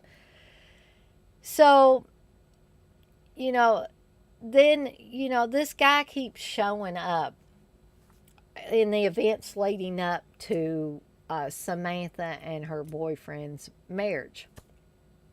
And what he's trying to do, it makes it look like he's the killer for the longest time. But what he's actually trying to do is make Samantha or Jean's psychosis resurface.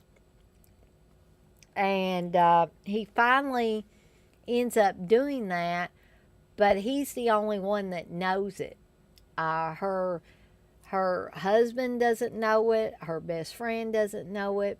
And then there's that final scene where Samantha and her husband are getting on a plane to go on their honeymoon, and her friend or their friend, who's a woman, is waving and jumping up and down and saying, "Bye, Samantha. Bye, Alan." And you hear in Samantha's head is, "Bye, Alan. Bye, Alan." She doesn't even hear, "Bye, Samantha." And her eyes kind of narrow, and it's like, that something bad is going to happen to their friend when they get back from the honeymoon, if not before. So, very creepy film. When things start to unravel, and you realize that Samantha / Jean is the actual killer, it becomes even more unnerving, because I think that I think that the actress who plays Samantha,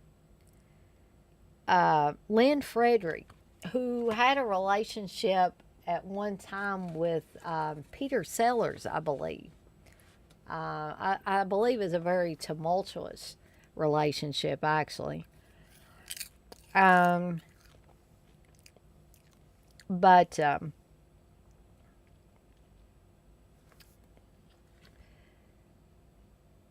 so, like I said, Lynn Frederick is great in this. They lead you to believe she's protecting herself against a homicidal stalker, when it turns out she, in essence, is the homicidal stalker. Um,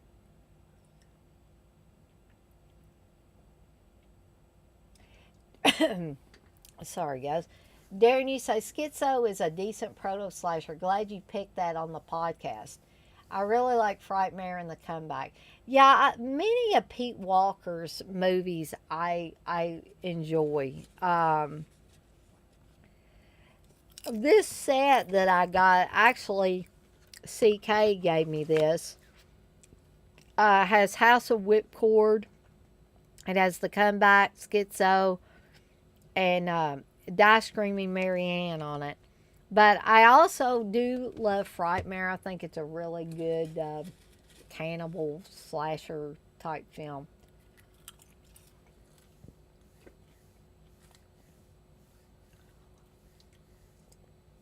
And Texas, you say Frightmare is definitely a favorite. John, you say Presumed Innocent with Harrison Ford isn't a slasher, but it has a crazy wife in the end. Yeah. I know that movie. I think that I've seen it, but I probably need to go back and revisit it. You say it's like a crime drama and thriller. Yeah, Darren, I like a good thriller too. So that is Schizo, part of this Pete Walker collection. Um, so we're going to cover these last three. And I think this one that I'm getting ready to talk about, I don't recall talking about this one. And this is directed by Brian De Palma. And it's Sisters, starring Margot Kidder and Jennifer Salt. Charles Darning's also in it, Bill Finley, and Leslie Wilson. Like I said, it's directed by Brian De Palma. So let me go over a little bit of a plot synopsis for this. Before 1973, Brian De Palma was impossible to pigeonhole. He made comedies, political satires, and openly experimental pieces. But with Sisters, originally released in the UK as Blood Sisters, he turned to the suspense thriller and discovered his natural home, and a style that would lead directly to later masterpieces like Carrie, Dress to Kill, and Blowout. When Danielle, played by Margot Kidder, meets potential boyfriend Philip, Leslie Wilson, after appearing on the TV show Peeping Toms, a nod to the Michael Powell shocker, she invites him home only to attract the ire of her twin sister, Dominique. From across the courtyard, Rear Window style, reporter Grace, played by Jennifer Salt, witnesses Philip being murdered by one of the twins, but the police find no body or any physical evidence. Naturally, Grace takes things into her own hands and discovers more about the sisters' relationship than she bargained for. Strongly influenced by Alfred Hitchcock and Roman Polanski, and with a score by the great Bernard Herrmann, Sisters was the first true Brian De Palma film, or at least according to Arrow. It's been a little bit since I've seen this one, but man, does this film really work? I mean, Brian De Palma, in my opinion, is a master when it comes to these horror movies, thrillers. Hollywood Reporter actually called this the most genuinely frightening film since Hitchcock's Psycho. Just the way that Margot Kidder is able to contort her face in this. I mean, did anybody else notice that watched the film? How she is able to do that? She goes from looking like the calm, well-adjusted twin to this seriously psychotic, twisted twin. Just, with a manner of a few different facial contortions. And it was just like amazing and creepy and all kinds of, things. And it turns out that they're Siamese twins as well. So it has the tagline, "What the devil has joined together, let no man cut asunder." So I'd like to know what some of you guys think about Sisters instead. And this is, like I said, an Arrow release as well. Has anybody else seen Sisters? Now, Darren, you say Sisters is one that you've grown to really like over the last few years. Yeah, I think Sisters is really something special. There are not too many films designed quite this way. Um, and, people can say what they will about Margot Kidder and her many mental issues over the years.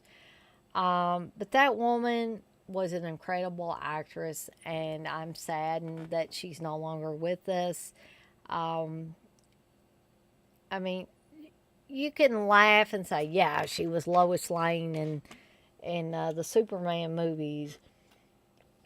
But think about the other things she was in. She was in the Sisters. She was in Black Christmas. She was in the Amityville Horror, even though she said that was a piece of shit. Even though she thought it was a piece of shit, she was great in it, in my opinion. Um, anybody else got any thoughts about Sisters that they want to bring up before I talk about the special features and get to these last two movies? So, I guess I'm going to go ahead, but y'all feel free to put stuff in the chat as I'm reading through these special edition contents. So, of course, you get the brand new high definition digital transfer. What the Devil Had Joined Together, Brian De Palma's Sisters, a visual essay by author Justin Humphreys. All new interviews with co-writer Louisa Rose, actress Jennifer Salt, editor Paul Hirsch, and unit manager Jeffrey Hayes. The De Palma Digest, a film-by-film guide to the director's career by critic Mike Sutton. Archive audio interview with star William Finley, excerpt, theatrical trailer, gallery of Sisters promotional material from around the world, and a reversible sleeve featuring original and newly commissioned artwork by Graham Humphreys. And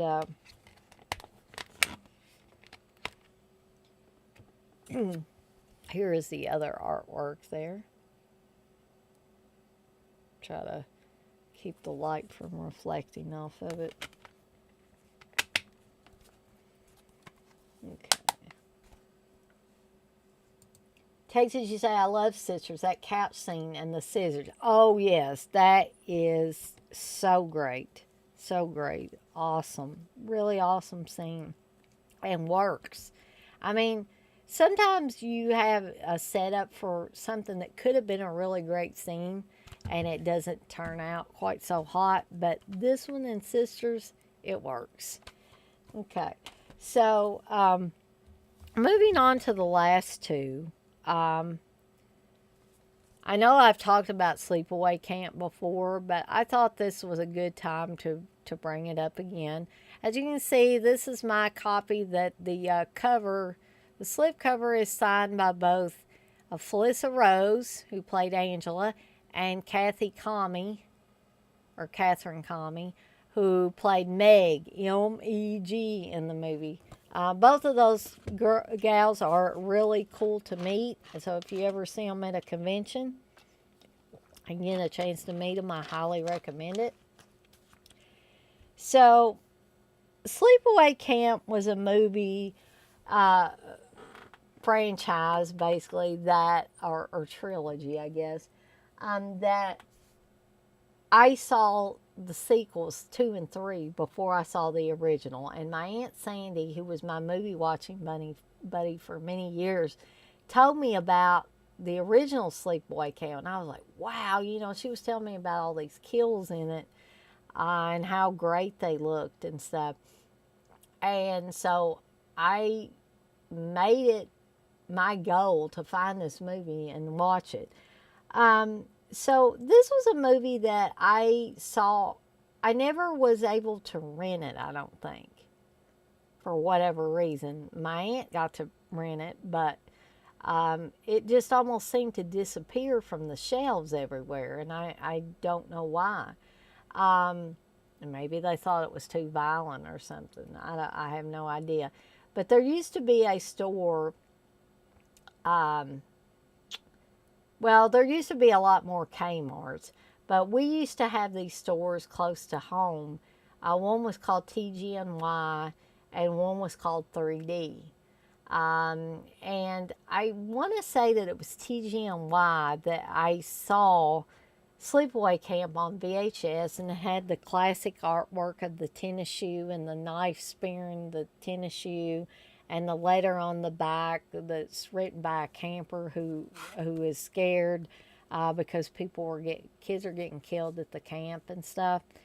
Um, but then when I really decided I wanted to watch it, that seemed to disappear from the shelves. Darren, you say it's funny how many people really don't like the original Amityville horror film. That was a staple of my childhood and still scares me to this day. I really like it. Don't understand the hate. I don't either, Darren. Amityville horror was always one that I really like. I think sometimes people's hate for that movie stems from the whole George Lutz, Kathleen Lutz story. Some people are convinced that that stuff didn't happen, that these people were making it up to make money. And I think that soured a lot of people on the movie. But in my eyes, what basically happened, and I saw an interview with George Lutz where he said basically once Hollywood got a hold of that movie, they embellished it, as they do many movies, to make it more palatable for the horror movie watching audience. Because George Lutz in the interview said that basically stuff didn't happen as graphically in some instances as was shown in the movie. So I think, again, that the hate for Amityville Horror, and again, I could be wrong, but I think a lot of the hate for Amityville Horror stems from the non-beliefs in what George Lutz said happened in that house in Amityville and what his wife said happened in that house in Amityville. What other people that have purported to know, secrets about George Lutz, that George Lutz was abusive to his kids, his stepchildren. Even one of his stepsons, has come out in recent years saying how abusive George Lutz was. Now, again, I don't know how true that is because I wasn't there. And maybe his stepson is just saying that because, one, George Lutz is dead now. He can't defend himself. Kathleen Lutz is also dead.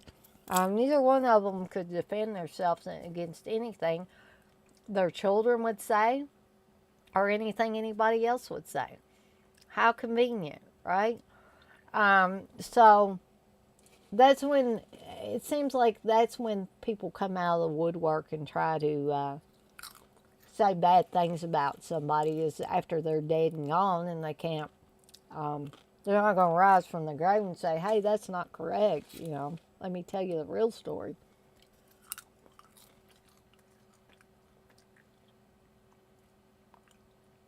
Let's see.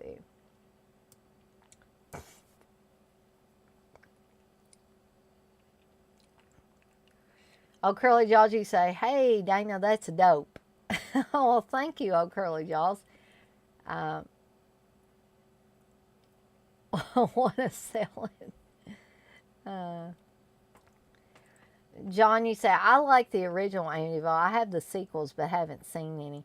Now, the second one, John, I'll tell you, it tries to very loosely based, tell the story of the DeFeo family, basically, who was the first family that lived and died in the house in Amityville. All except the son, who I think Ronnie DeFeo may have died recently, but he's been in prison since the murders happened. And he went back and forth for years between saying, yeah, I killed them on my own, killed my family on my own, to switching back and saying that voices in the house told him to do it. So this is very loosely based. Of course, Hollywood's embellished the movie um, to include things that I'm sure didn't really happen. Um, and one thing in particular that I hope never happened, the incest between Ronnie DeFeo and his sister. Um,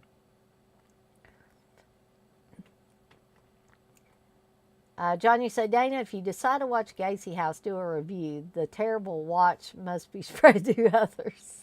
Okay, I will definitely do that, John. Oh, Curly Jaws, you say, I worked at Kmart. I worked in the shoe department. I wanted to die. I bet most people that worked in a shoe department in any department store have wanted to die. Darren, you say, I'm not a big Sleepaway Camp fan. It's a bog standard slasher with a far out ending. Give me 2 and 3 all day over the original. Yeah, and I totally get that, Darren. And I still am a huge fan of 2 and 3. But over time, I have built an even greater appreciation for the first one. But, you know, like I said, to each his own. We don't all have to like everything exactly the same.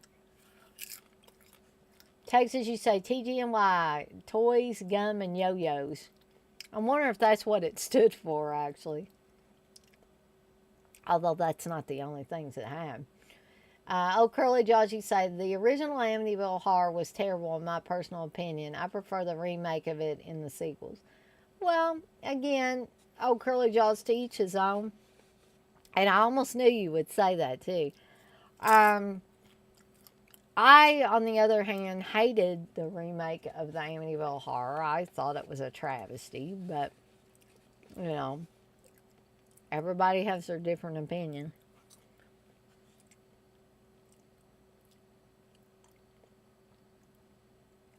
You like the sequels, too? Yeah, I mean, there were a few good sequels, and there were some bad sequels, too, as well. Darren, you said the score to Amityville Horror is one of the creepiest ever produced. Sends shivers down my spine. It is very unnerving. Extremely unnerving, actually.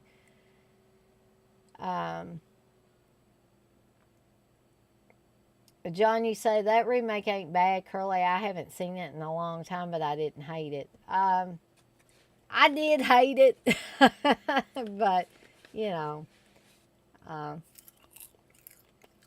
maybe it's me that's wrong, you know. Oh, Curly Jaws, you say, hold on, John. Gacy House was really good in my opinion. Top 10 now for horror films.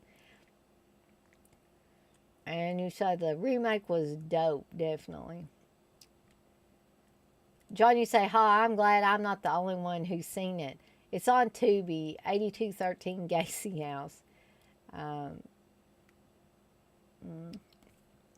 But, you know, back to Sleepaway Camp, but y'all feel free to keep putting stuff in the chat. It does have an unforgettable climax to this film. It has to be seen to be believed.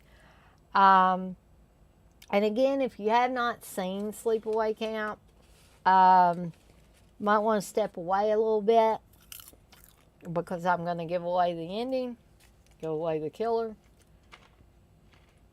Darren, you said the remake was horrible. See, I've said this before. I've said it a lot, actually. Me and Darren seem to be almost on the same wavelength with a lot of movies. We differ on a few things, but most things that I like, he likes, and most things that I dislike, he dislikes as well. Oh, Curly Jaws, you say, I always love the sequel to Sleepaway Camp, especially the fifth one. Oh, Lord. Now, that's the one that I say, I don't know how Robert Hiltzik could make the original Sleepaway Camp and then turn around almost and make that piece of garbage Return to Sleepaway Camp. And I know Felissa Rose was in it.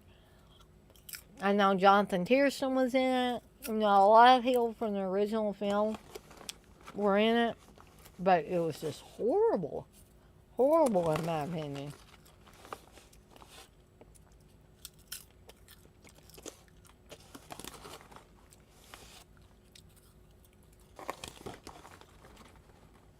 You say, oh, Curly Josh, you say, I'm honestly shocked they haven't rebooted Sleepaway Camp. Yeah, I'm kind of shocked that they haven't either.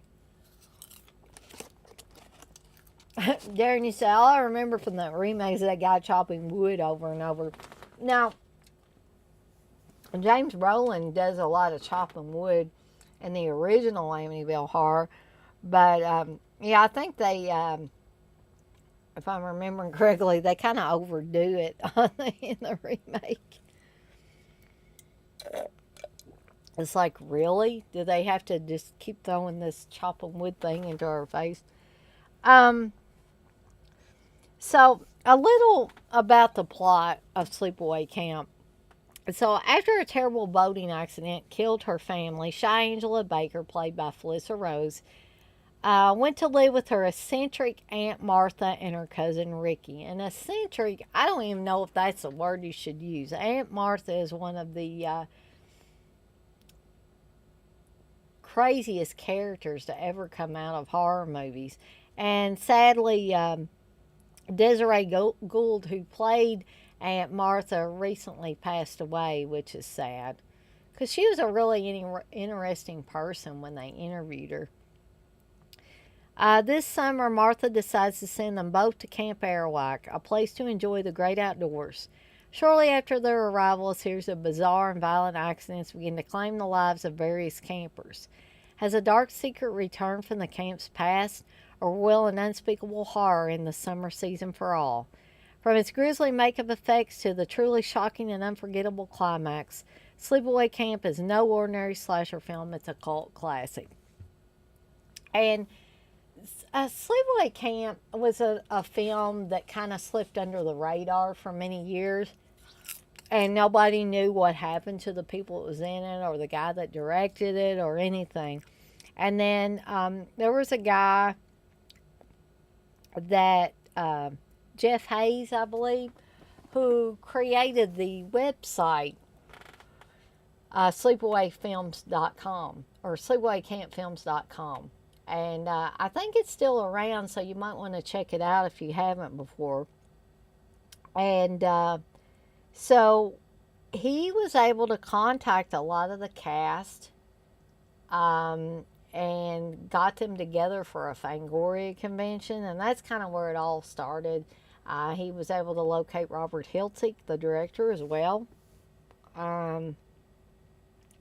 But as much as I love 2 and 3, Sleepaway Camp 2 and 3, this one holds a special place in my heart as well.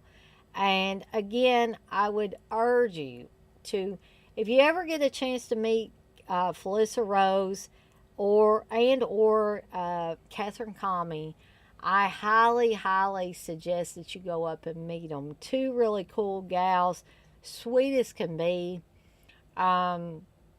Felissa Rose is one who really seems to enjoy her fans and appreciates her fans and is willing to spend time talking to you. She gave me, even though she signed this and I paid, it was 10 or 20, I think maybe 20, and I got the free photo at her table, and she did sign a picture. She let me pick any picture on her table, and she signed it for me, and I didn't have to pay any extra. So that was just really cool.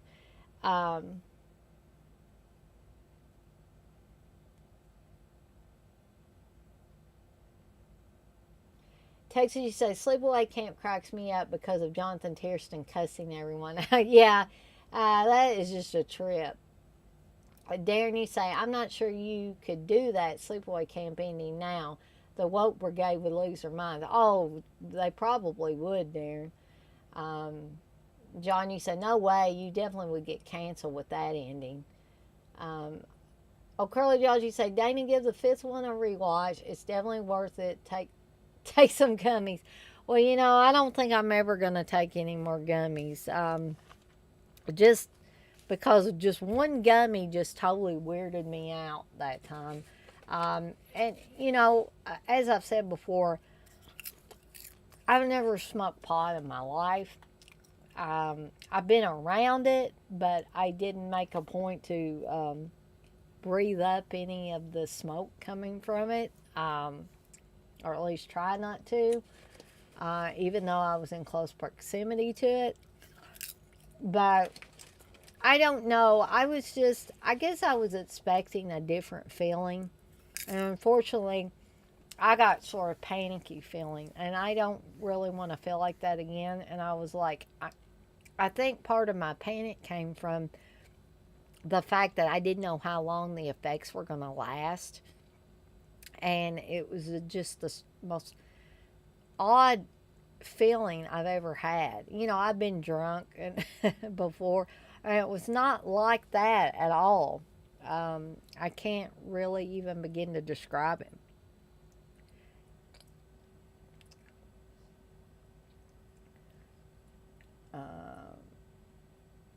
John, you say, I love part 2 and 3. I rewatched 2 the most. Yeah, that's probably, I like both 2 and 3, but 2, I don't know, seems to be the more entertaining of the 2.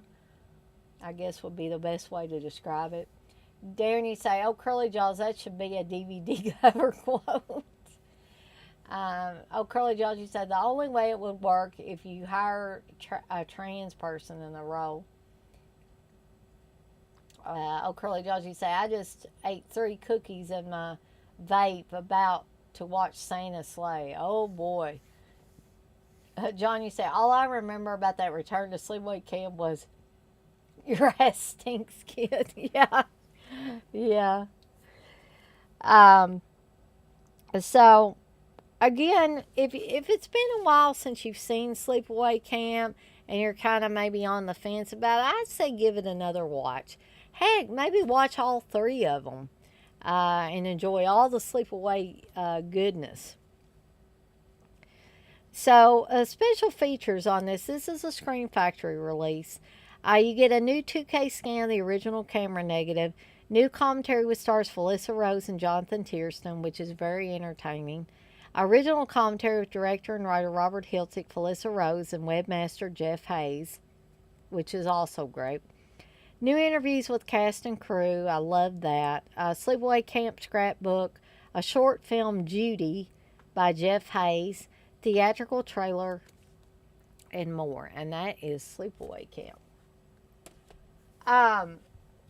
Yes, oh Curly Jaws, I do have the Sleepaway Camp box with the Red Cross. I actually got that before they recalled all of them because the Red Cross got pissed because Sleepaway Camp box set had the Red Cross on it.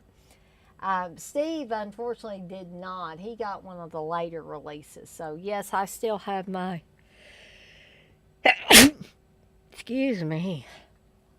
I've been periodically sneezing like that. I'm hoping it means I'm getting on the mend. Oh. Because, really, I am tired of feeling sick. It's been way too long.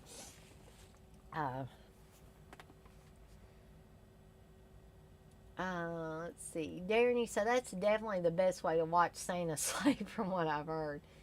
John, you said it's surprising they never talked Jamie Lee into playing a crazy killer, which she had her slasher run early on. She could play a good killer, I think. Oh, I definitely think she could pull it off, John.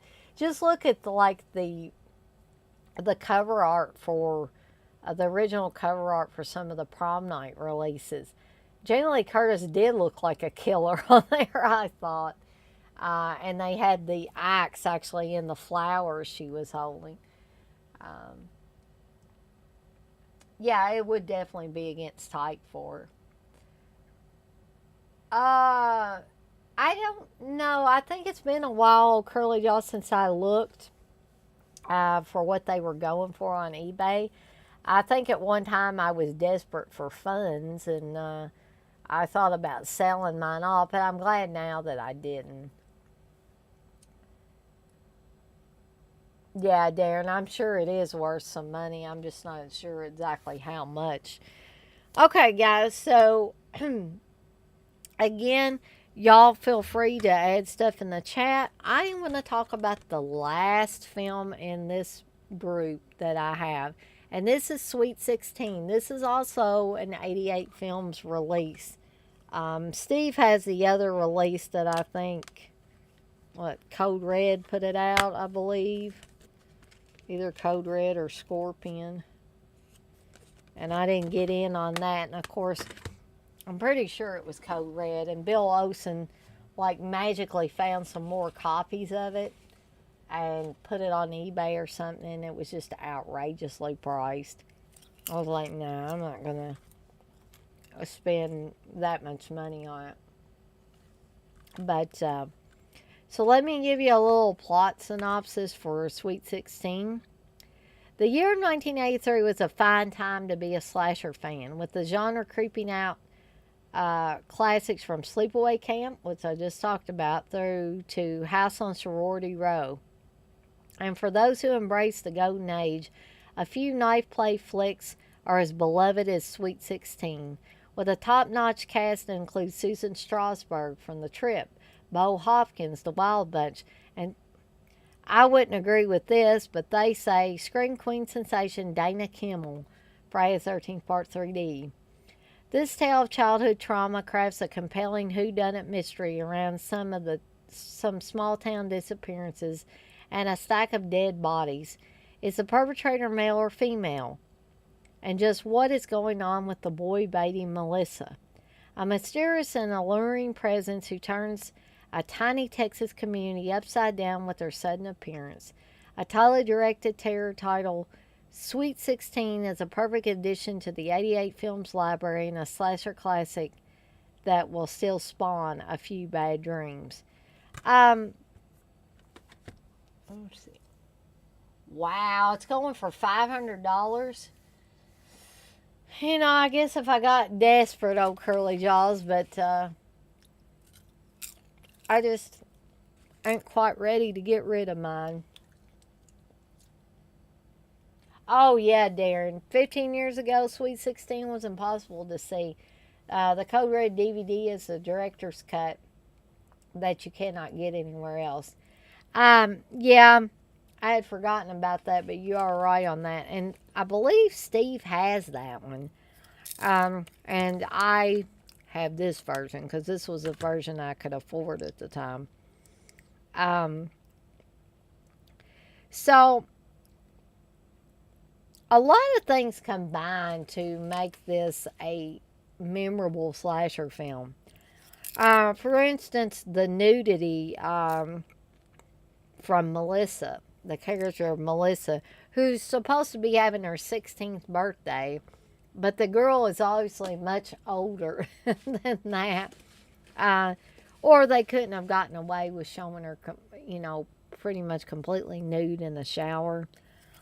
They couldn't have shown all these scenes with her with different boys. I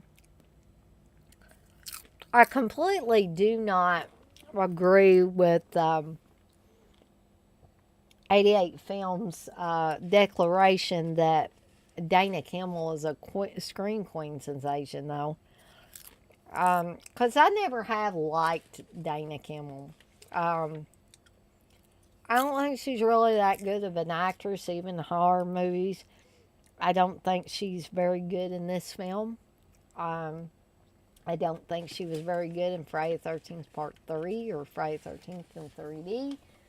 And I liked her even less after I read an article in an old issue of Fangoria on the Women of Camp Crystal Lake, or Women of Crystal Lake, maybe it was called, where she basically goes on, and I admit, maybe she's mellowed over the years. I'm not really sure. I think I listened to her part in the commentary for Friday the 13th Part 3. And she didn't seem nearly to be as anal as she did in that Women of Crystal Lake article.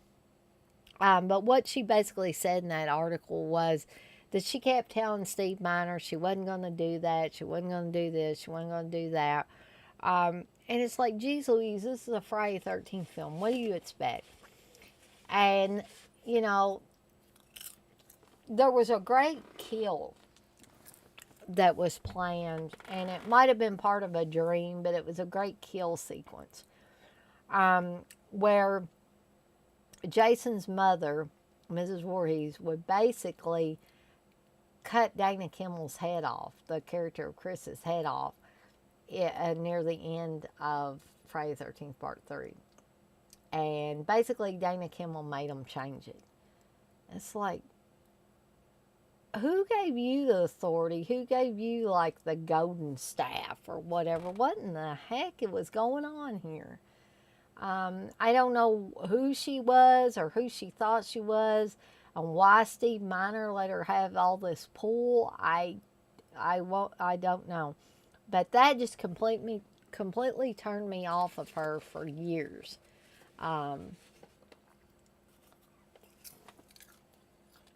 John, you said the 88 film Sleepaway Camp Blu-rays are not bad price. I considered them.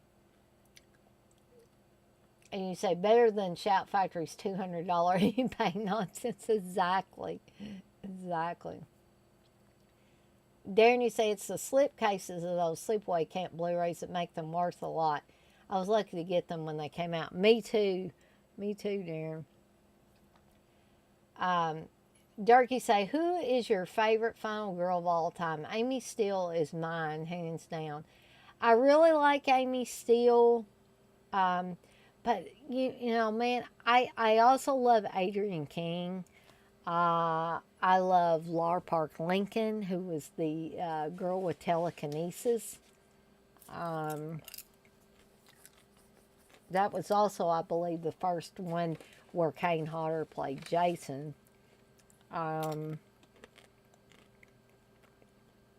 Yeah, it's kind of hard for me to pick just one. But those are pretty much at the top of my list.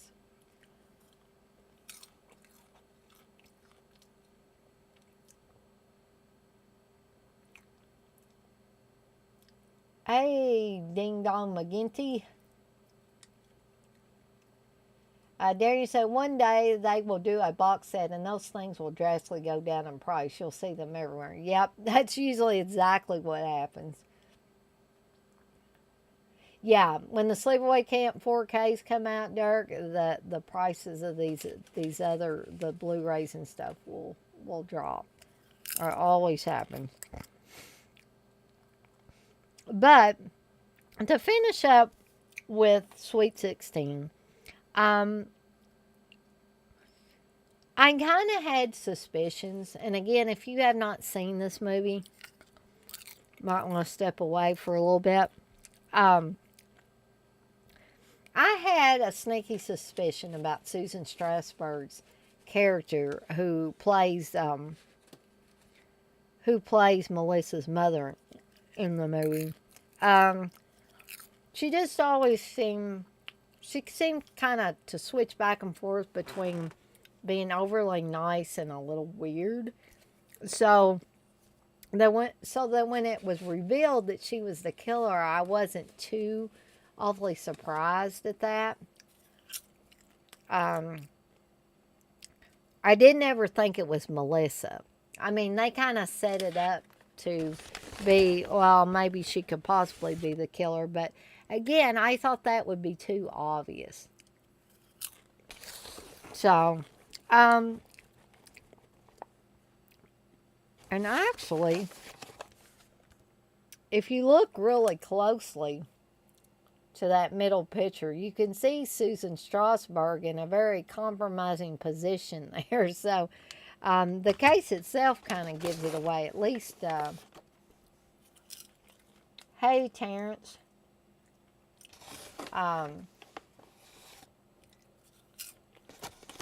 But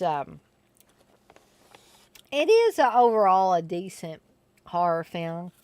Decent slasher film. I like to, you know, get it out every once in a while and watch it. And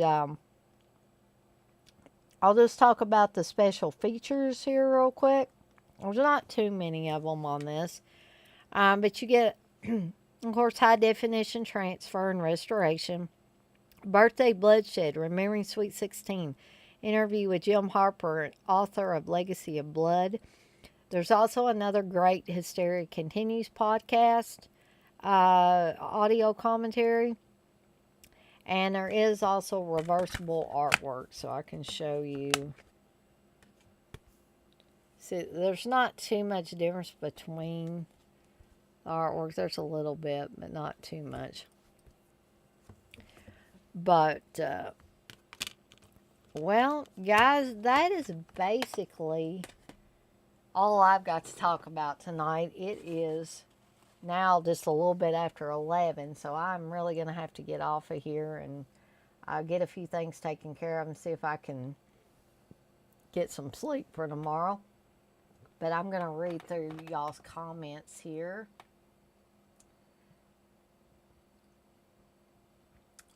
John, you say, that's what I'm waiting on, Dirk. I can't do that eBay price. Yeah.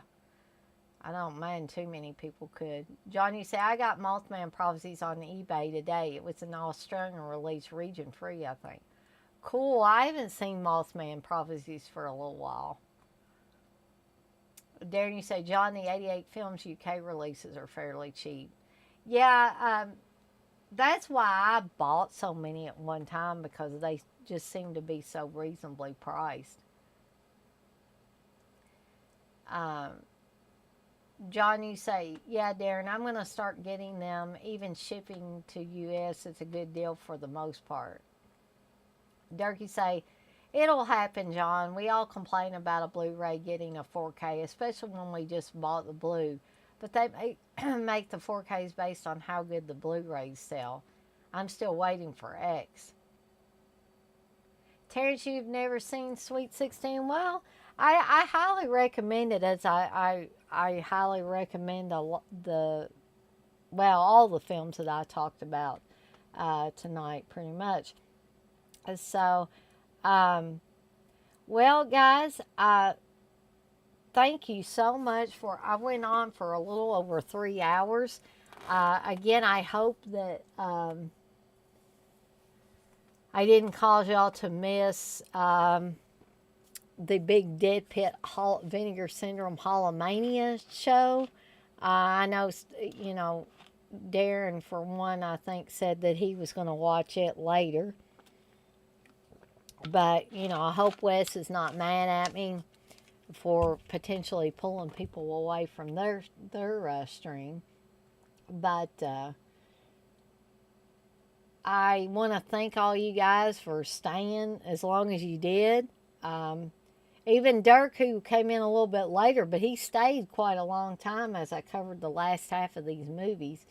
And I guess the next time I'll be back is on Saturday. Again, Steve is going to do a show. He says it's going to be a short show, about 30 minutes. So if he goes on till 6:30, I probably won't start my watch along till 7 o'clock. You guys still have until the evening tomorrow. I'll probably maybe keep the voting up until like 7, 8 o'clock or something. So get your vote. Make sure you get your votes in if you want to seem to have any choice. This got really blurry again, but if you want to have any say-so in what the watch-along movie is going to be, or feel like that you've had your say on that. Terrence, you say, just watched a silly horror from 1990 called Demon Wind. It was a bit of an Evil Dead ripoff, but it was quite good fun. Oh, yes. I definitely know that film that you're speaking about. Texas, she said, thanks for the stream, Dana. Make sure Reggie isn't on the phone. I imagine Reggie's probably asleep about now. Probably in there sleeping with Steve. X-Ray, you say, so Dana, looking forward to seeing Jordan Peele's upcoming elevated horror masterpiece. Nope, not really, X-Ray. I don't know that I will even watch it. You have a good night, Darren, and try to get some rest. You have a good one too, John. Uh, Cropsy rules, Dirk. Okay, well, we all know which one Dirk voted for. But if you guys don't go in the house to be in the running, you might want to get your votes in. But I'm beginning to think that, yeah, burning's going to be the one. Good night, X-Ray. So I'm going to skedaddle on out of here on that note, guys, and I will see everybody on the flip side. Good night.